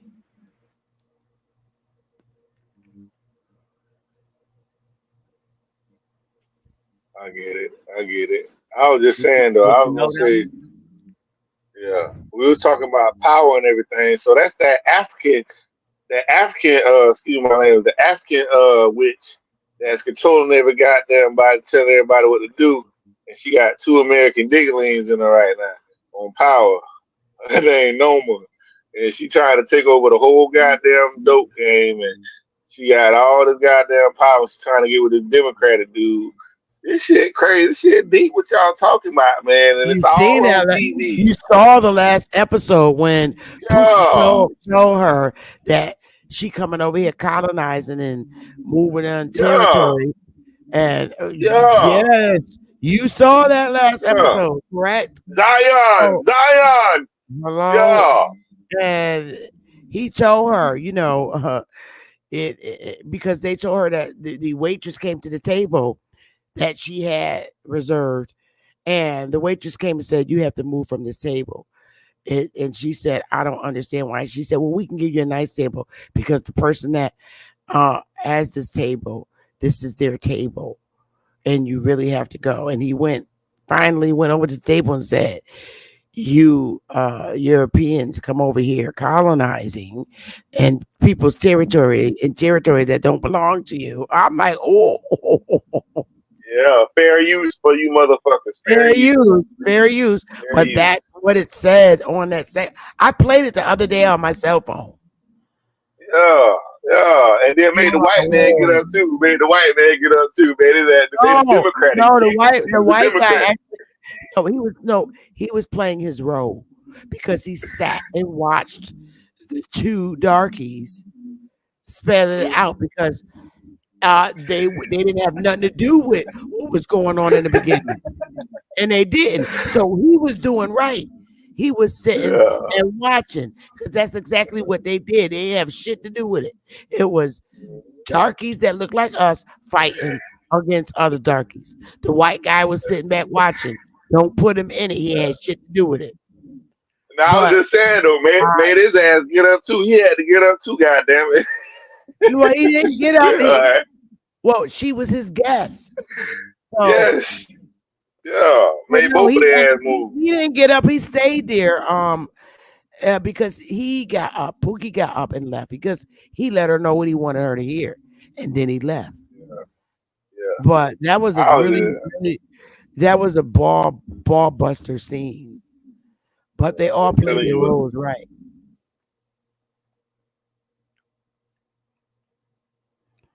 That was really Yeah, but good. that's what's going on in the day though, right? Right, Chief? Those writers know what What's they're going doing on? when they write a scene like that. They know Oh yeah. exactly what they're doing, and those are the ones that are really the architects of everything that we see because they just writing it down and they putting it right in our face because Well, they know we um, the only ones that well, don't don't pick forget up. that's 50 Cent show, Yeah. and that's my boy. That's 50 Cent show. Well, you know that they gonna always use us to show it. No, they ain't using us. They're not using 50 Cent. They're not. You know what I He's the mean? writer. He's the writer. Sorry. He And he 50 he Cent wrote is that. yes, he's very intelligent. He's But if the he wrote producer. that, that means he knows That's too. his Then, right? show. Yeah, That's he his knows show. then.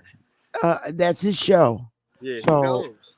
don't talk about my boyfriend. That's my imaginary Hey, boyfriend. you gotta give it I can have to get rich and die I can trying. have an imaginary boyfriend.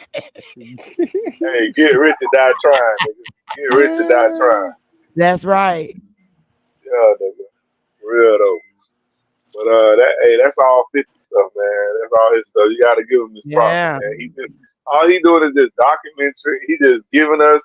He letting us know because he know we gonna watch this shit. So he letting us know the ones that's not woke. He letting them know what's really going on. I Like this love what's really going on, y'all, in the streets, y'all. You know what I'm saying? all of his shows. Power, Force, Raising Canaan, all of them. There's silence in his house when that's on. Hey, especially Big Meech. You know about Big Meech. All back with BMF. You got it. Hey, free Big Meech, y'all. Free Big Meech, man. Free We Big get ready Meech. to get out. But I'm really gonna get out of here. It's been 3.5 hours, and I absolutely love this segment. And I'm gonna just keep promoting positive transitioning in our community.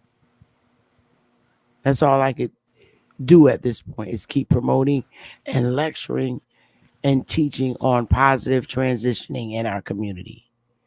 That's what it's all about for me. And I love you for it, Sister Bethy. I love you for it. Thanks. Have you heard from OTK? Someone said that he's missing. No, he's just fine. Oh, okay, good. So that was a scare. All right. But anybody have any closing statements except Mikey? As long as he says something nice, I'm gonna get out of here and go get some dinner. I'm a little I hungry. love you. I I love love you, you Sister too, bro. Betsy. I don't love Uh, Jesus, okay? I don't love Jesus. I love you, okay? oh my More. goodness. Okay, Mikey. Straight smoke, isness, chief, eagle eye. Thank you so much, Well, Sister Bethy, as always. yes, and I want to say the same thing. Thank you, Chief. I appreciate it. This was really good. Thanks. You sound Salute like you got again. a little cold, sister. You I all right? I do. I got a cold. That's why I was sitting back, but I said forget it. I'm all right. Hey, Miss Aboriginal Turtle, how you doing, sweetheart? But you getting well? What is it? A I upper?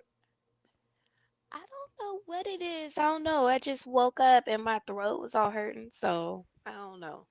Oh It's the weather that's no! been crazy, so it's probably a weather thing. I know one of my colleagues in California, not saying no names. Hmm. She got the C. She Oh called because no. I made her butt go to the walking clinic, but she's all right now. That was last week, and I'm so glad she's well. I love her so much. She's all right now. Well, that's what my coworkers was like. Yeah, the sea is going around. I'm like, stop it. Yeah, No. it is. It is. But you're all right though. Yes, I'm good. I'm good. Yes. That's good, Pumpkin. Thank I'm you. so glad to hear that. Um, what about you, Chief Eagle Eye? Before I close out of here.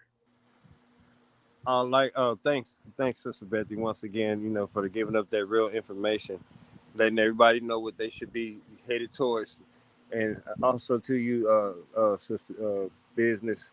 You always do that, try to keep us in line, and we Yeah, need she to be make sure y'all to dropping. keep doing that, so that the brothers, when next time you ask that question, Sister Bethy, somebody answers you. So, just keep doing what you're doing, and we'll move forward. That's Chief right, Eagle Chief Eye. Eagle Eye. Yes, Isness. I have to say that about my sister Isness. She drops it, and I love her. Her whole stance on everything. I think she's probably one of the most positive people.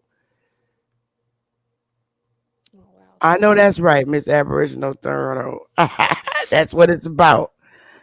Um, you you are a light on every panel that you go on. You always deliver something positive. Oh well, thank you, Sister Bethy. Thank you, Chief Eagle Yeah. Eye. And straight smoke, you always come with the fire. Th- And that's a Absolutely. fact. He comes with the fire. And that's why I really enjoy when he's on any panel. He comes with the fire. Some people get a little antsy, but he be speaking facts. That's He has just the the thing that you information. get to get. Absolutely. Right. Facts all the time. All the time. Always deliver, both of you. And I'm Thank so you proud all. of you. Love you all. This is why we do it, for the love of all us. So yeah, somebody check on OTK and make sure he's okay. Because Shay Just Sun came us. in the chat. Yeah. Just Shay us. Sun came. Yeah, Shay Sun came in the chat and said that nobody's heard from him. And I just want to make sure he's all right. So let us know. I'm gonna get out of here. I love you guys to the moon and back. And I'm gonna just gonna keep delivering. I love y'all. And y'all have a wonderful, wonderful, wonderful evening. And I'm gonna leave y'all with these guys. My Maple Leaf boyfriend. Y'all be hating on him. Leave him alone. Love y'all. Peace.